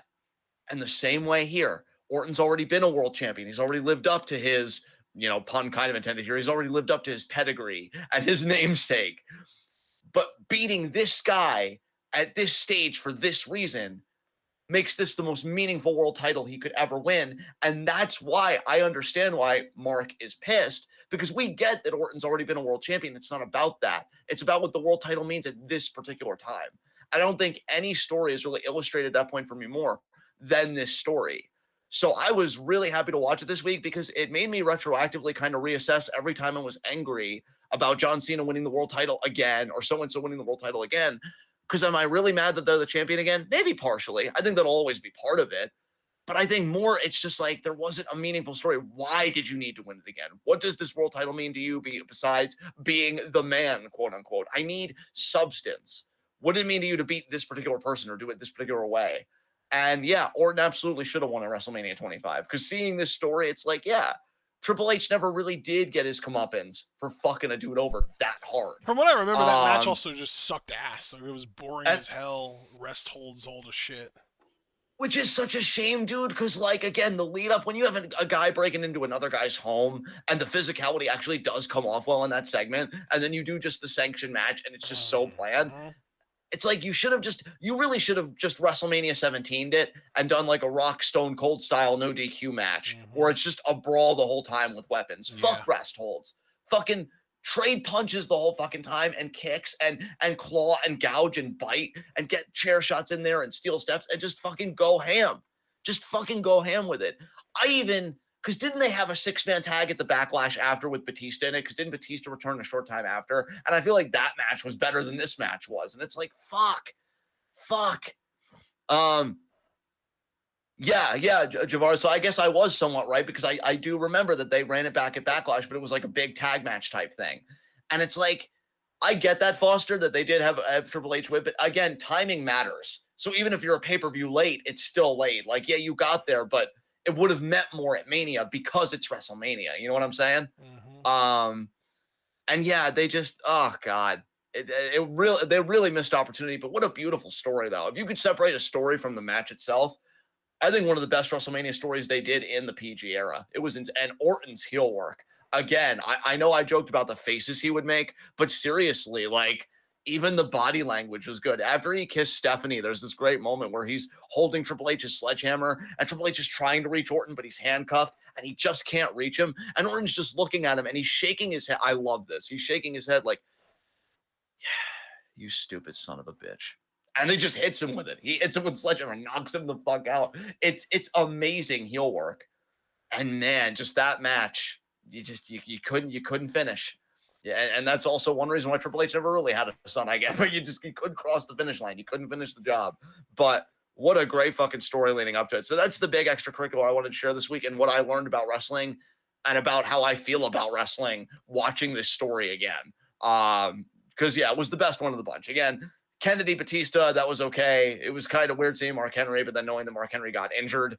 And, hell, Batista, JBL, the only thing I'll say about that story that I watched was the infamous Blue Meanie versus JBL match on SmackDown in the Blue World Order, which I'm going to say it, I like the BWO theme.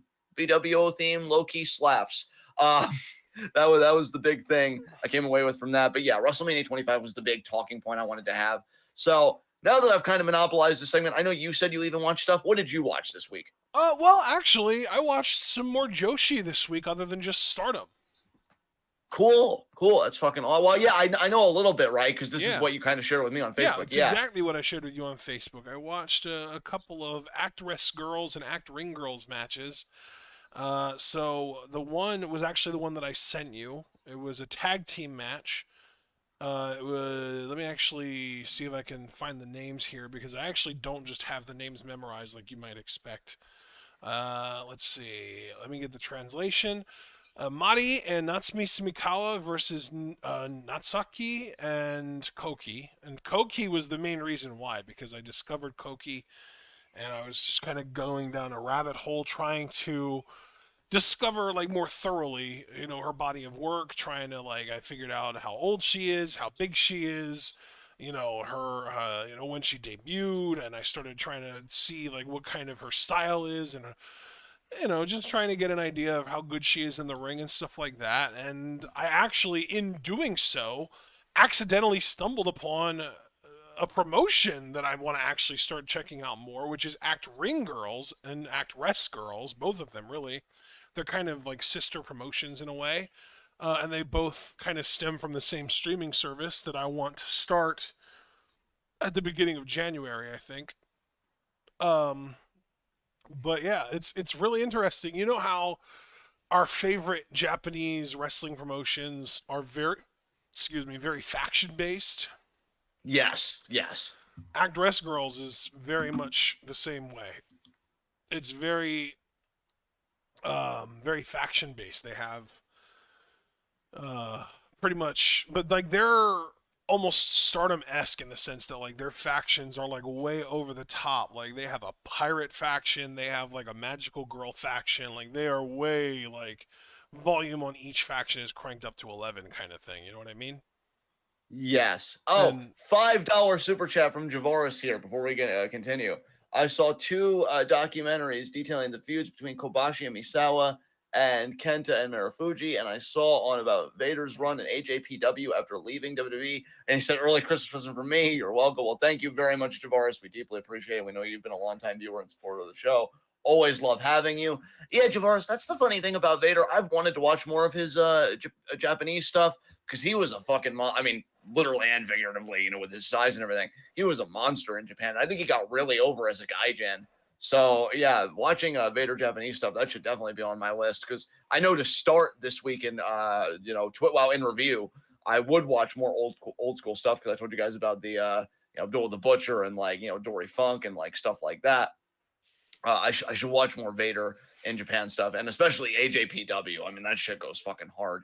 And Kobashi and Misawa, we've watched enough of their matches. Kobashi's a fucking beast. Misawa, slightly overrated in my mind, but still definitely influenced, future generations without a fucking doubt.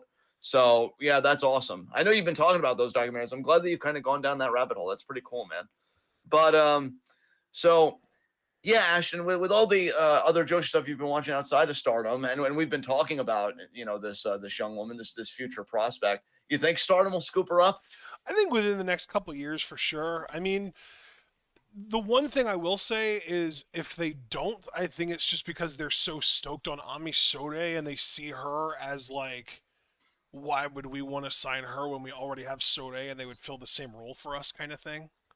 Yeah, yeah, But dude, here's the thing. I feel like she was like brand new to wrestling when they signed Sode. yeah, Because she literally just debuted in February of this year, and I feel like Sode was signed relatively quickly after that. yeah, yeah, absolutely. Let me actually see if I can find when Sore's first Stardom match was. I think it was the Cinderella tournament, actually, wasn't it? I think you're right. Yeah, it was. So April 3rd was Sore's first Stardom match, but her last match in Actress Girls was December 18th. So there was a whole like 4 month period there during which Koki debuted, you know? Right, right. So there was a 4 month period during which Koki debuted, and I'm guessing also Sode signed. So obviously they weren't going to sign Koki when she has literally never wrestled before, and then she debuts, and obviously she was really like brand new. They're not going to sign someone that's just debuted for another promotion. I think probably in the summer of either this coming year or 2024, we're going to see Koki in Stardom, if I had to guess. I'll be excited if that happens. I think she's got a great look, great upside from what you were telling me. So yeah, I'm totally down with that. Yeah, she's basically imagine someone Jamie Hayter's size, but more athletic, more quick. She comes off the top rope. She does like a 180-degree rotating, not a frog splash, but like just a straight up splash. Like she's just like it's not quite a cartwheel, but it's like almost like a twisted bliss in that way, where like she'll like jump off the top rope and like rotate 180 degrees in midair and then land flat on top of someone. Yeah. Anyway, uh, I guess it's time to open the floor. Yeah, absolutely. So let's get Q&A going. Questions about this week in the world of wrestling. So what do you got, guys?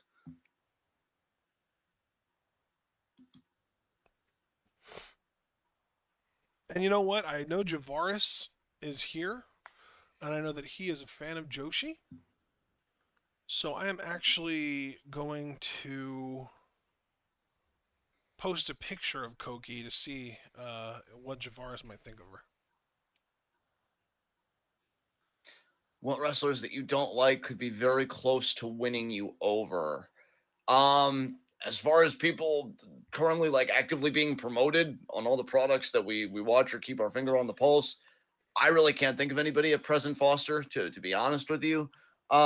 I'll have to see how this Dominic Mysterio segment with Ray calling the cops, because low key, Foster, I will say this: Dom might become a guilty pleasure for me. Like, I'll never acknowledge that the kid's good and that you should do anything serious with him, but there are just some acts that you enjoy, even when you know they're bad. And Dominic Mysterio might be that act for me. So we'll have to see.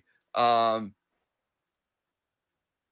actually, no. We gotta let Ashton answer the question from Foster first before I move on to caster sales. Do you have any answer for this? What was the question?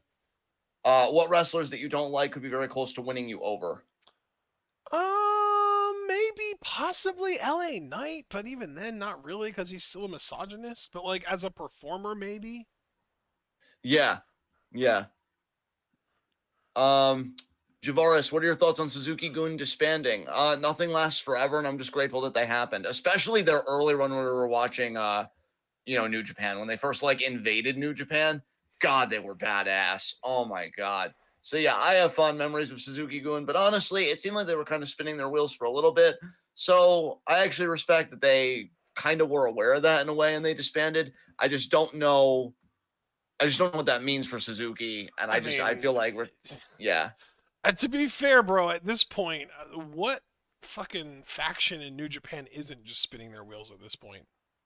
Oh God, dude, I know. God, I'm really still not hyped on Wrestle Kingdom that much at all. Like before you got into the Discord on Friday, I was talking about it with Chiefin, and yeah, like he even said there are only 3 matches he's looking forward to, and I feel like I'm either at that number, maybe a bit higher, but yeah, I don't know. Maybe it'll be one of those shows where like the show itself was so good and we have a great time, but yeah, just conceptually, it's like, yeah, I don't know, but. Yeah, those are my thoughts on Suzuki-gun disbanding. Do you have any thoughts you want to share about Suzuki-gun disbanding, bro? Nope. Nope. Caster sales. I hear Miro is not on TV because he doesn't want to eat pins. Thoughts? You know what?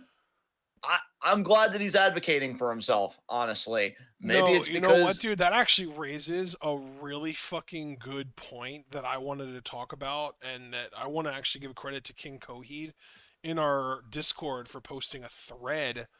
Let me see if I can find the thread, and I will post the thread here in the chat.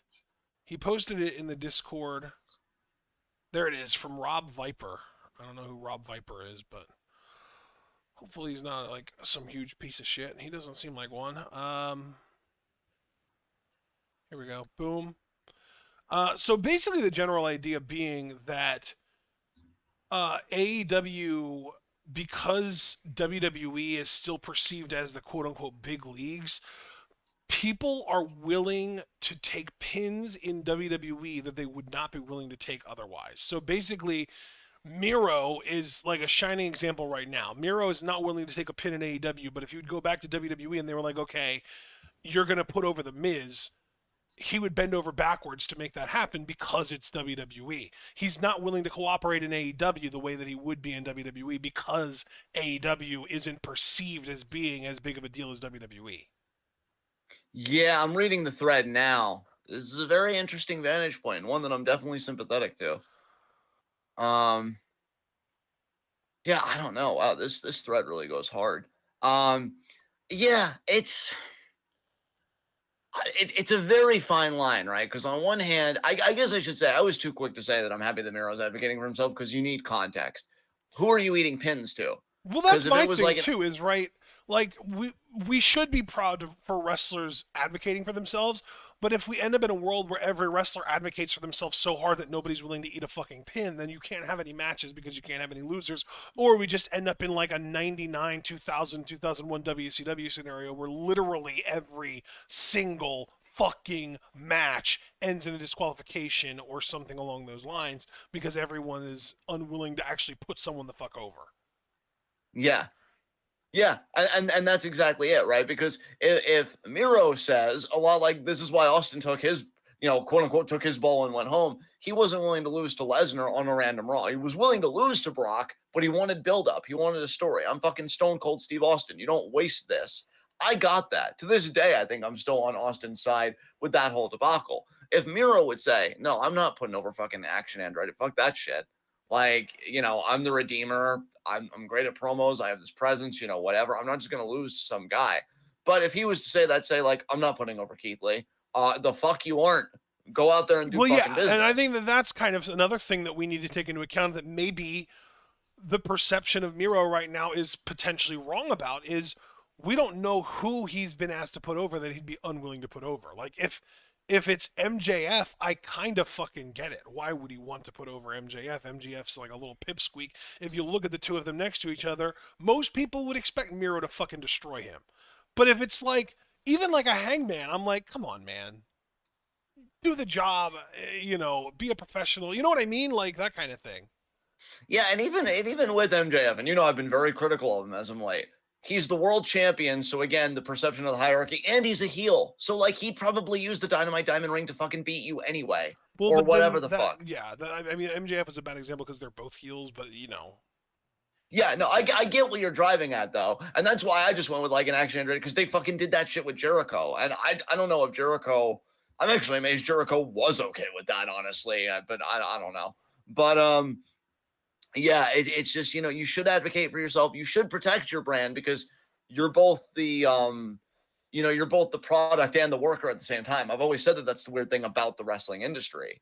But again, like you said, if you're not willing to do any business, then nobody gets any business, and then just everything comes to a standstill. So we need more context. But yeah, it is an interesting situation. Let me just peek back at the chat, and okay, DBK is saying that was Jericho's idea. Well, that makes sense. I don't know. Maybe he saw something in Andretti. I don't know. We'll just have to see where it goes. Oh, yeah. Yeah. Jericho, we talked about this last week. Jericho handpicked Action Andretti. Yeah. To put over. But yeah, okay, so DBK is saying, I think Tony suggested Miro feud with Ethan Page. And yeah, like I think Ethan Page is kind of like, but at the same time, though, I don't think Ethan Page is so like offensive, like in that way that like you shouldn't do business. I don't know, bro. But if I'm Miro, if literally if I'm Miro, and like we support Sasha Banks for knowing her value, I think we need to support other people for knowing their value. If I'm fucking Miro and Tony Khan comes to me with, I want you to put over Ethan fucking Page of all people, I think I'd be a little bit stubborn with the value of my brand too. And here's the thing. I feel like when Miro's on screen, he cuts promos and stuff, he gets a good reaction on the crowd. So I even have to wonder if AEW has gotten Miro himself as over as he could be. Because that's the thing too. If I've gotten you as over as you can be, then the natural thing is to pay it forward. Well, See, and like my thing is like they barely ever use Miro anymore. Like, how do I even say this?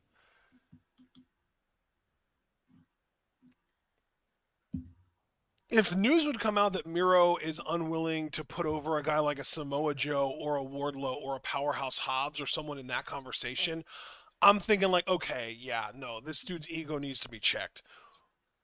But like, those are the guys that I would be wanting him to work with at least. Those are the guys that I'm like, okay, let's get him in like a TNT title feud that he can lose maybe, but like I wouldn't be opposed to him winning that either. Has he held the TNT title already?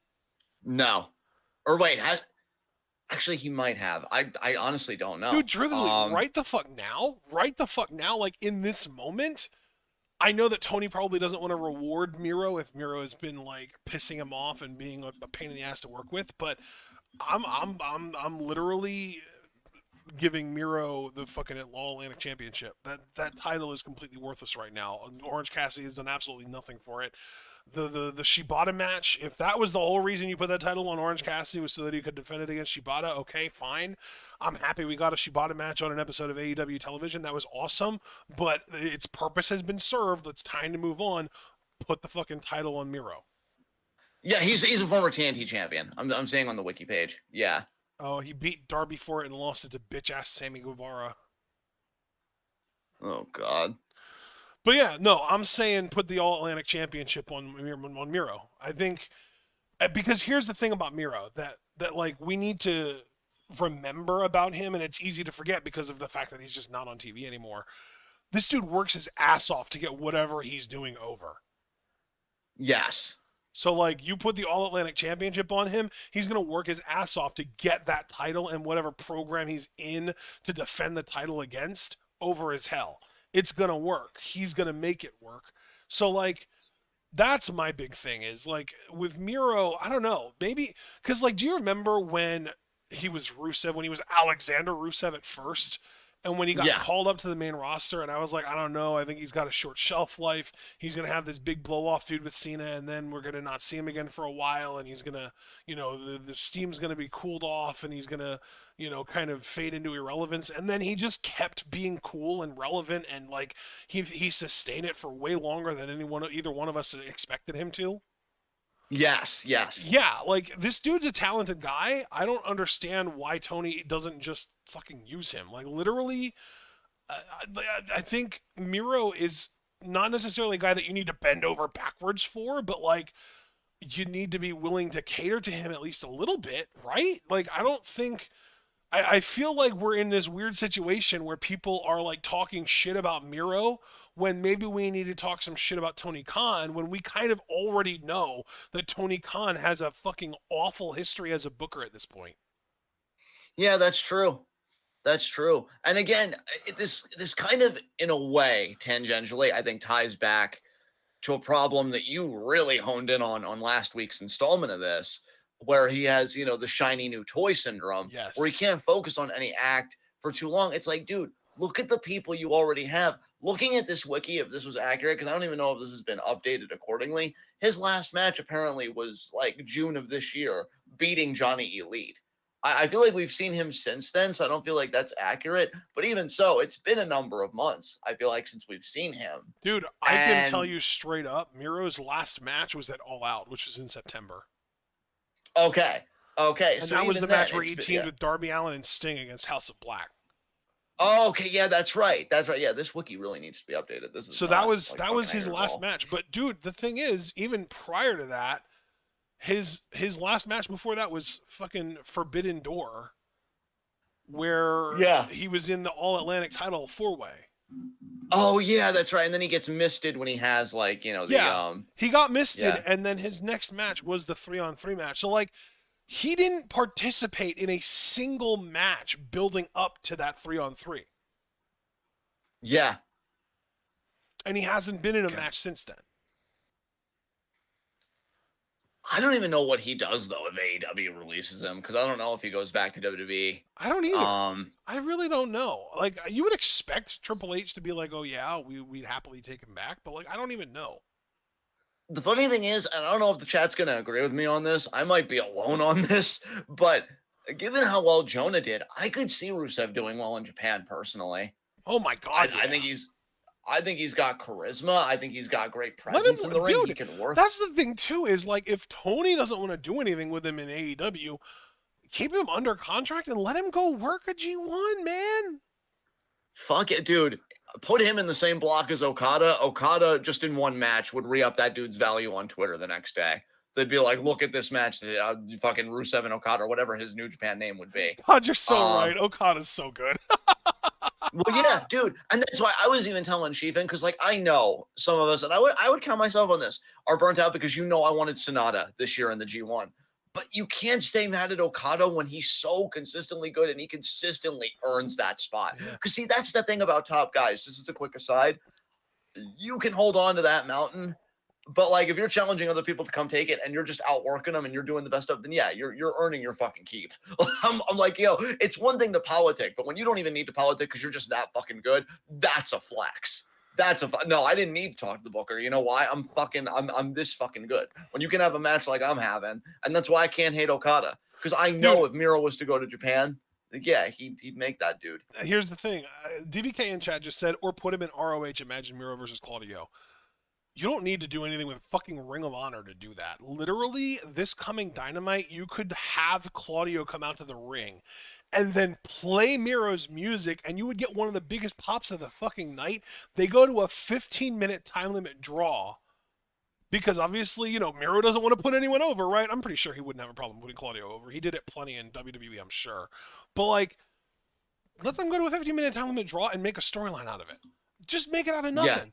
Yeah. And then you could even have Miro be Claudio's next challenger since Claudio's the ROH World Champion. Why not, right? Yeah. That's absolutely. My whole thing. Is like Miro's good enough that you don't really need to put effort into figuring out what to do with him. Just fucking throw him out there in a match.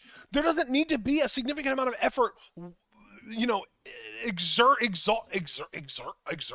Is it exerted, John? Yeah. Exerted. Thank you. Fuck, I think I had a stroke there. Jesus Christ.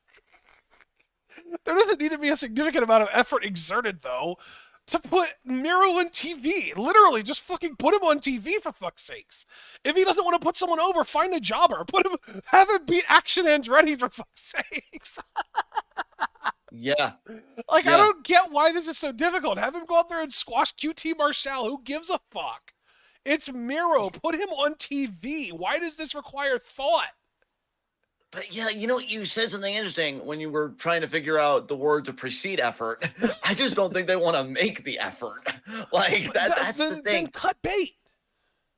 Yeah, but I'm just talking like in general with a lot of their acts. It just seems like, put them in a tag match. It's like, these people have characters, right? And they have a long history of experience. And other companies, like they're veterans. Yeah. They're veterans, but they're veterans that still have so much to give.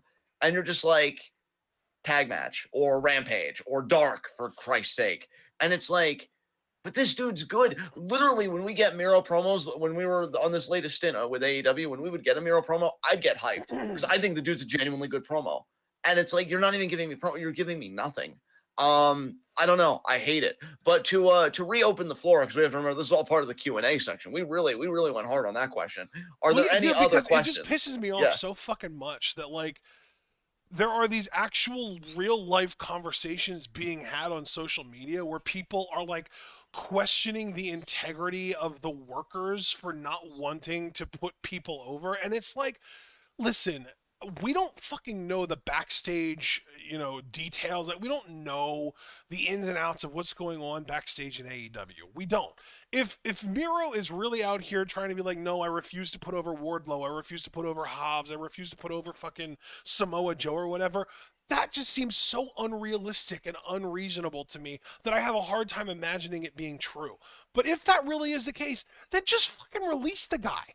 If he's that unwilling to work with the roster that you have, then just let him go. Let him go do what he fucking wants. Don't fucking hold him hostage. Otherwise, you've become the thing that you claim to hate. You've literally just become Vince at that point, right? So, if he's really like that, just let him go. Otherwise, put him on TV for fuck's sakes. There's literally no reason for him not. And now I feel like that's also you know what this reminds me of, John? This reminds me of the NFL draft, because in the NFL draft every single year there are always dudes that are just blue chip, lock it in, guaranteed great prospects that the draft community will over fucking analyze and pick apart and be like, oh, but this, oh, but that, oh, he does this weird thing, or oh, he does that weird thing. And at the end of the day, he ends up being great because fucking of course he ends up being great. That's what we're doing with Miro. Let Miro fucking wrestle, man. Put him on fucking TV. This dude hasn't been on TV in over 3 months. And really, when I say on TV, he hasn't wrestled a match in 6 months on TV. I mean, if we're including pay-per-views, it's been 3 months. But if we're talking TV, it's been 6. Yeah. Why? That is my number one thing right there. Why has Miro not squashed a random fucking local jobber on my television at any point in the last 6 months? Yeah, I wish I could tell you. I wish AEW could tell you. I don't even think they could tell you. It's just, I don't know, I man. think my favorite moment in Miro's career actually is fucking engulfing Darby Allin in the Accolade. I don't even know what they call it anymore, but it's the Accolade from WWE. Like, yeah, just engulfing him, just sucking him into his being and just destroying him and making him tap out. I think that's my favorite moment in his AEW career so far. Yeah, dude, moments like this, and again, I'm so happy for Sheeta and Hayter that they got to main event Dynamite this week. But I really do think that Dynamite is just the new Impact. And I know Impact is still around, but my God, have they, it's almost like they've gone back to square one and they've just been stuck in square one because they're not as big as they used to be. Like when everybody was kind of talking about them, they're on a channel that I doubt many providers even fucking carry, like all that shit. But they're the new. That's right. It's called Game Over. I always forget the name of his fucking giant ass camel clutch, which looks beautiful. But anyway, I really do feel like they're the new Impact. Just when they again were at their peak, they had AJ, they had Christian, they had all these names. And I just feel like they're never going to really get beyond that. And they're going to be around forever. I'm not going to be like, oh, AEW is going to go out of business like 5 years. Because everybody said that about Impact. Honestly, I think Impact's going to outlive me at this point. They will find a fucking way. Life finds a way, people. And so does Impact Wrestling, apparently. But yeah, I think AEW is in that spot now where they'll be prominent, maybe even 10 years. But I don't think that they know how to sustain it or how to get to that next level. I think they're just going to get in a rhythm. It's going to be a very productive rhythm for a good bit of time, but then it's just going to fall to the wayside. And then people are going to be like, remember when AEW was good? I just get that feeling about this product. John when we talk about problems like this. No, I don't. Yeah, dude, yes. Even if I'm old, I will crutch all the way very slowly. No. And then just die. Just die. And once I've done that, then I'll just think, guess I'll die, and I'll do it. And it'll be amazing. Because, yeah, I got to tell AEW, fuck you one last time. And, God, that fills my heart with such joy. But, yeah, I really do think that they're that And then this isn't even me trying to hate. I could be wrong. I've been wrong plenty of times on this fucking show. I mean, one of these days we're going to keep a counter of it, I swear. But, and they could blow up, and they could do big business. But, man, that press conference they had, they were going to unveil this. I should have gotten negative vibes when the Elite were going to be so involved in it. Because I'm like, I never really feel like that's good. Just like I felt like it wasn't good for TNA when Jeff Jarrett was Booker all that time. And it's like the NWA title goes back to me. I always hate it. I never think it goes well. But yeah, it's just. Dude, the funniest thing too is like, I feel like the Elite have almost been one of the most positive forces on the product. Like you say, oh, I should have known the negative vibes when I saw how involved the Elite were going to be, but like I feel like the Elite have been the opposite of a problem. I feel like the Tony Khan should lean more on the Elite to help him because he's fucking trash at what he does. Tony Khan is the problem. Yeah, he needs to go. Well, he can't go. He's the owner of the whole thing.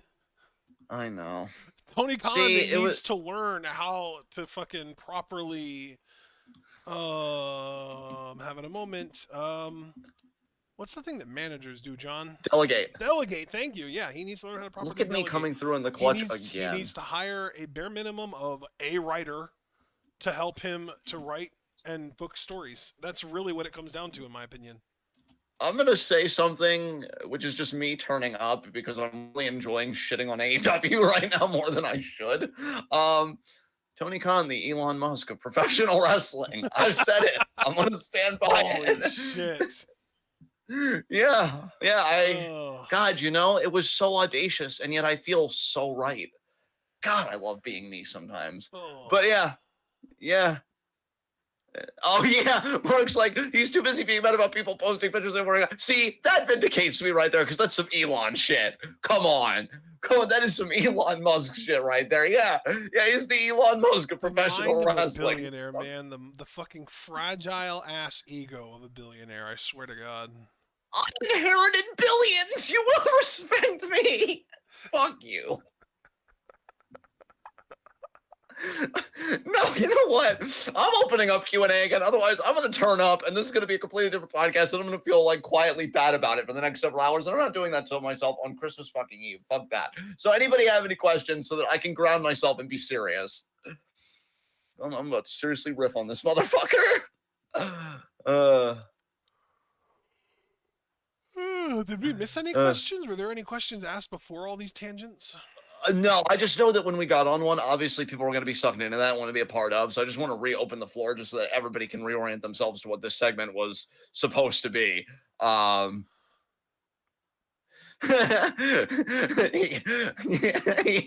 Foster. Pepperidge Farm does remember. Oh, God. No, Javaris, I'm not going to do it because I'm delirious. And I'm having way too much fun with it. And that's not nice because, there are genuine AEW fans, and I don't want to rain on their parade. Because I know people used to do that with us in Lucha Underground. That always just annoyed me. Just to be clear, I think that criticizing Tony Khan isn't raining on AEW fans' parade. If anything, it's helping them because it would improve the product. He's just such a fucking snowflake, dude. Like, cause I saw the glasses thing Mark is talking about, and I'm like, they used to say that Dixie Carter. It's funny that I'm talking about Impact.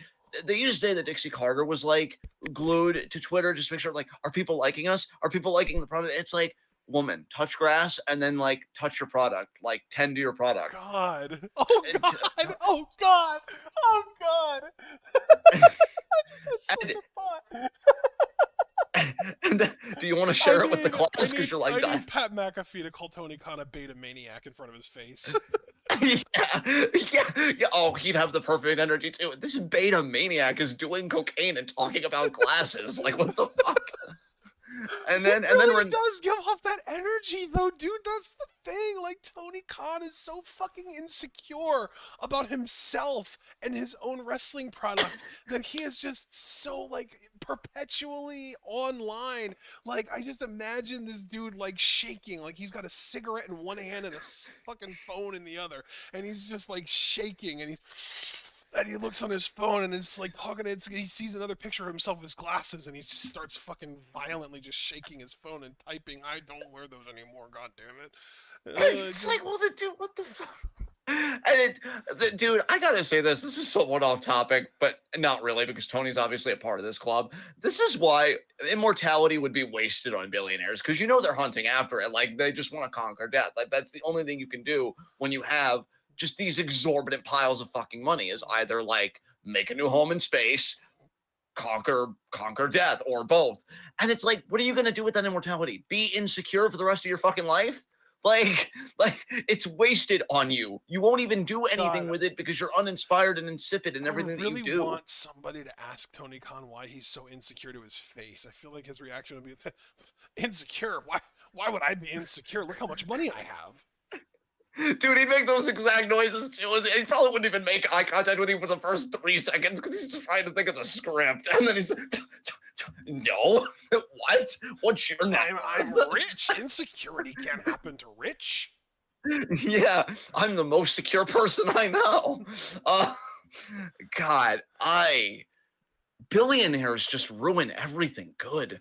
Like, people really just come back around to capitalism ruins everything good. I mean, of course, but that's a harder sell. You have to start small. So you're pretty much saying the same thing, but in a way that's more digestible to the mass public. Because there are still people that believe, no, it's rigged capitalism. Remember, we both know that this is a thing. So yeah, billionaires ruin everything good. And like Elon Musk light over here and Tony Khan, because now that more reminding me of it. No, not only was I not wrong, I was 100% right, and that's even better. And like, fuck this dude. And then I have to say this too, like AEW. God, you really just can't get your shit together, because either you're always fighting in the locker room or you're simping for each other in a way that's cringe. Because Renee, and I love Renee, I never wanted to have to call you out, but like, she replied, "Oh, we stan a king with good vision." And then people started piling her, and I'm like, Renee, you shouldn't have gotten involved. Just let him get eaten alive for this, okay? Oh my God, she really said that. Oh my God. Yeah, she did. Like, Renee, Honey, what are Simping you for your doing? billionaire boss. God damn, Renee, why? It's like, god damn. Get it together, people. What are you doing? Let him die. Like, just let the billionaire face the mob. Like, Ugh.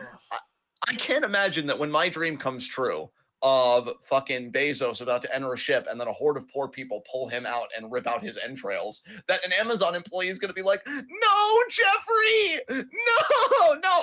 They're probably going to join in the feast if they have good sense. I mean, there will be plenty to go around. But, like, why are you giving cover to this man?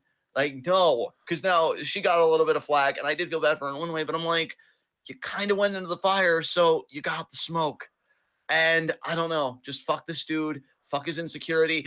Because the insecurity, here's the thing, to tie it back into wrestling, because this is a wrestling podcast, he's been insecure when people openly call out his booking decisions, like about the Acclaimed. I know we talked about that when he was like, well, people didn't used to like the Acclaimed, and now look at them now. It's like, can you just admit, dude, that you could be wrong, that you're human? Can you just like ground yourself for 2 seconds?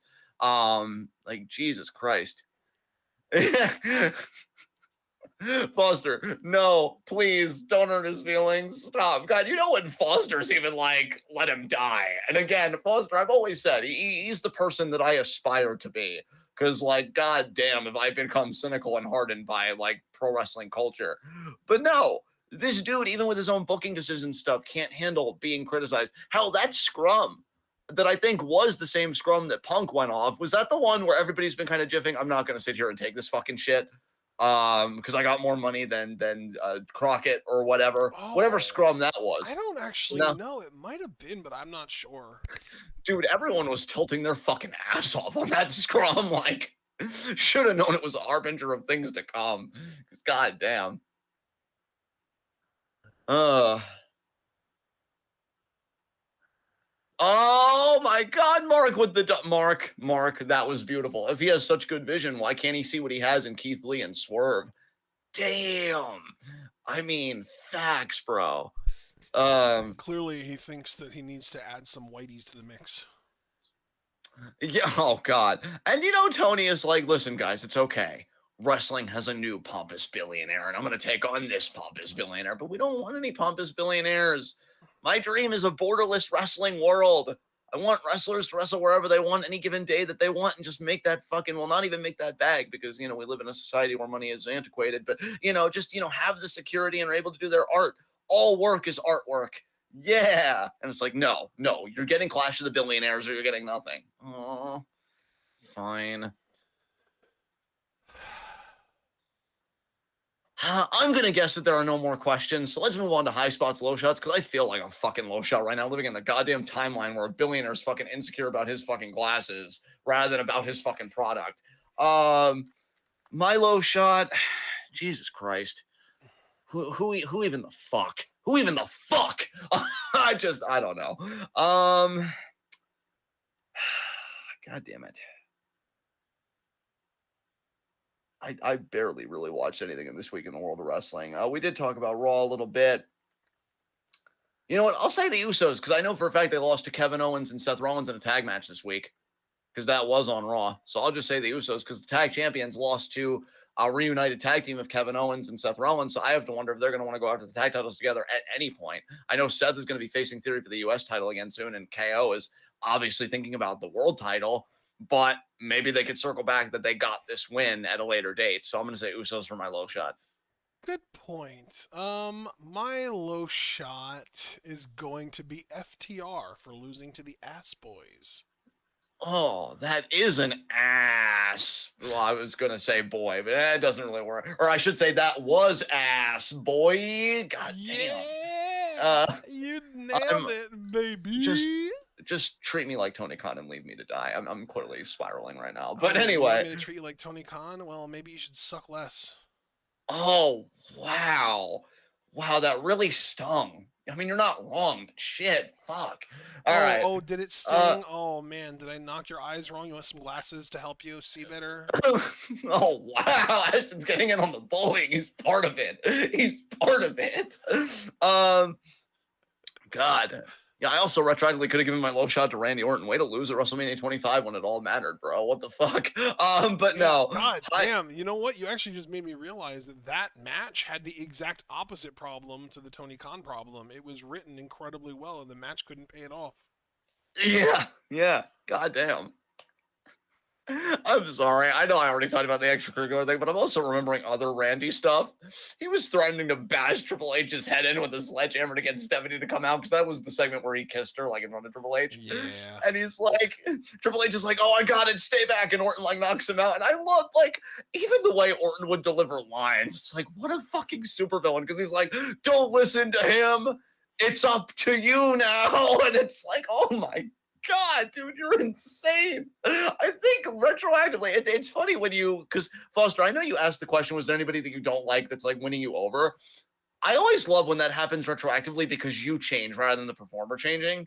And I feel like I wasn't that big of a fan of Orton at that time, but looking back at this, I was having the time of my fucking life watching this man eat and just be a villain. I'm like, oh my God, damn. Anyway, high spot.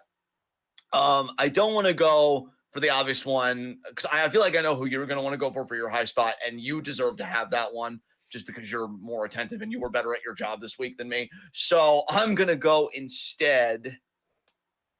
Wait, you think there's a super obvious high spot? Yes. Oh, absolutely. You should take them because I don't know who you're talking about. Oh, are you serious? I was going to say Jamie Hayter. She got to main event and she retained this week. You should take her. Please do. Oh, okay. I thought you were, because you saw the match and you talked like, yeah, okay, fine. Jamie Hayter. I mean, I didn't see the match. I can't wait to see the match. But first successful title defense, and yeah, it was a fucking banger apparently. So way to go, Jamie. So who's gonna be your high spot? My high spot's Sami Zayn, man. I thought his promo on Friday was excellent.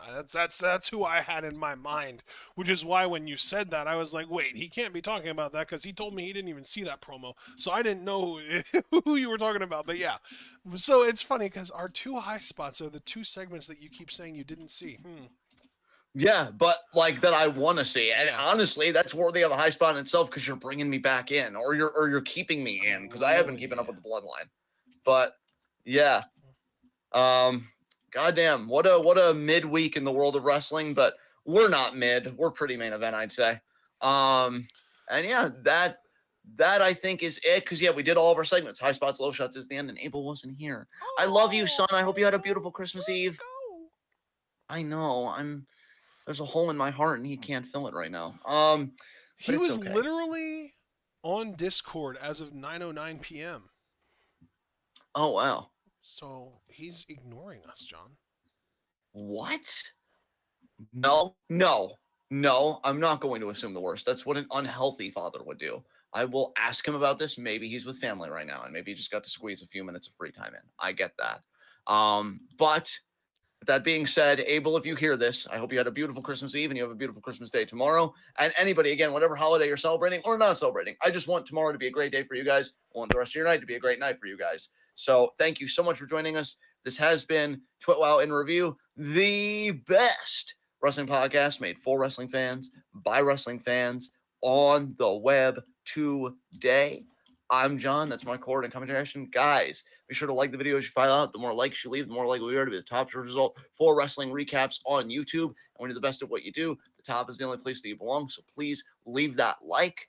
Be sure to subscribe with the bell icon for notifications so you don't miss any of that TWitWoW goodness. Check out everything we're involved in the description box. Follow us on Twitter and Twitch because we are the best, for the third time now, wrestling podcast in all of the IWC.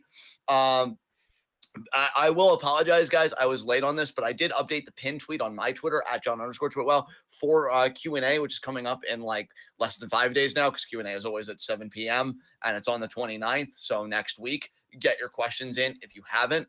I know the pin tweet doesn't usually get much traction anymore, but in case you guys were like wondering, because I know we did say, and that's why I feel bad, we did say after this Q&A, Q&As are going to start to become quarterly. So I can understand if people got confused and it's like, oh, is it quarterly already? And they're just not doing Q&A. We are for this month, and then it becomes a quarterly thing. So get your questions in before we switch over to the new model.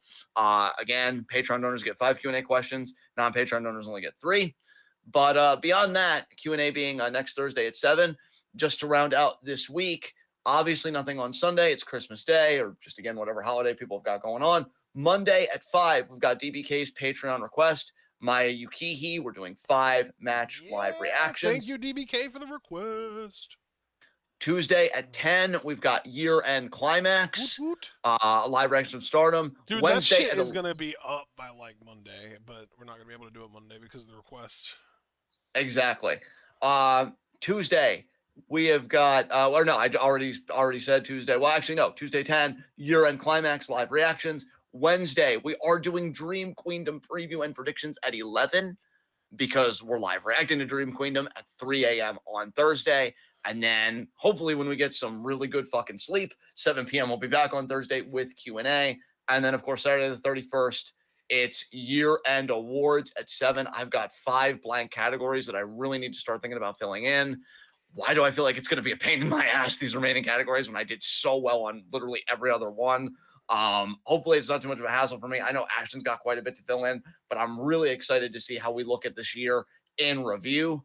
Obviously, this is going to kind of supplant TWitWoW week in review because we're reviewing the whole goddamn year, baby. And then Saturday, January 7th, if you really are just into this series of just reviewing the week, it'll be Saturday, January 7th at 8. So we'll be reviewing the first Weekend Wrestling of 2023. Should be interesting. And that'll be preceded by a TJPW show and of course Wrestle Kingdom January 4th. So the last like 2 weeks here on this pin tweet of the schedule, a lot of stuff happening, guys, and you're going to want to join us for that. And then beyond that, of course, it's the road to WrestleMania, but we'll cross that bridge when we come to it. Thank you guys so much for joining us. We'll see you again soon. Again, Monday at 5 for DBK's Patreon request. Maya Yukihi up in this bitch because she's in the Triangle Derby and going to be excellent. Julia is totally not bothered by it at all. And yeah, we'll see you guys there. So until then, be good to yourselves, be good to each other. Tune in and peace out.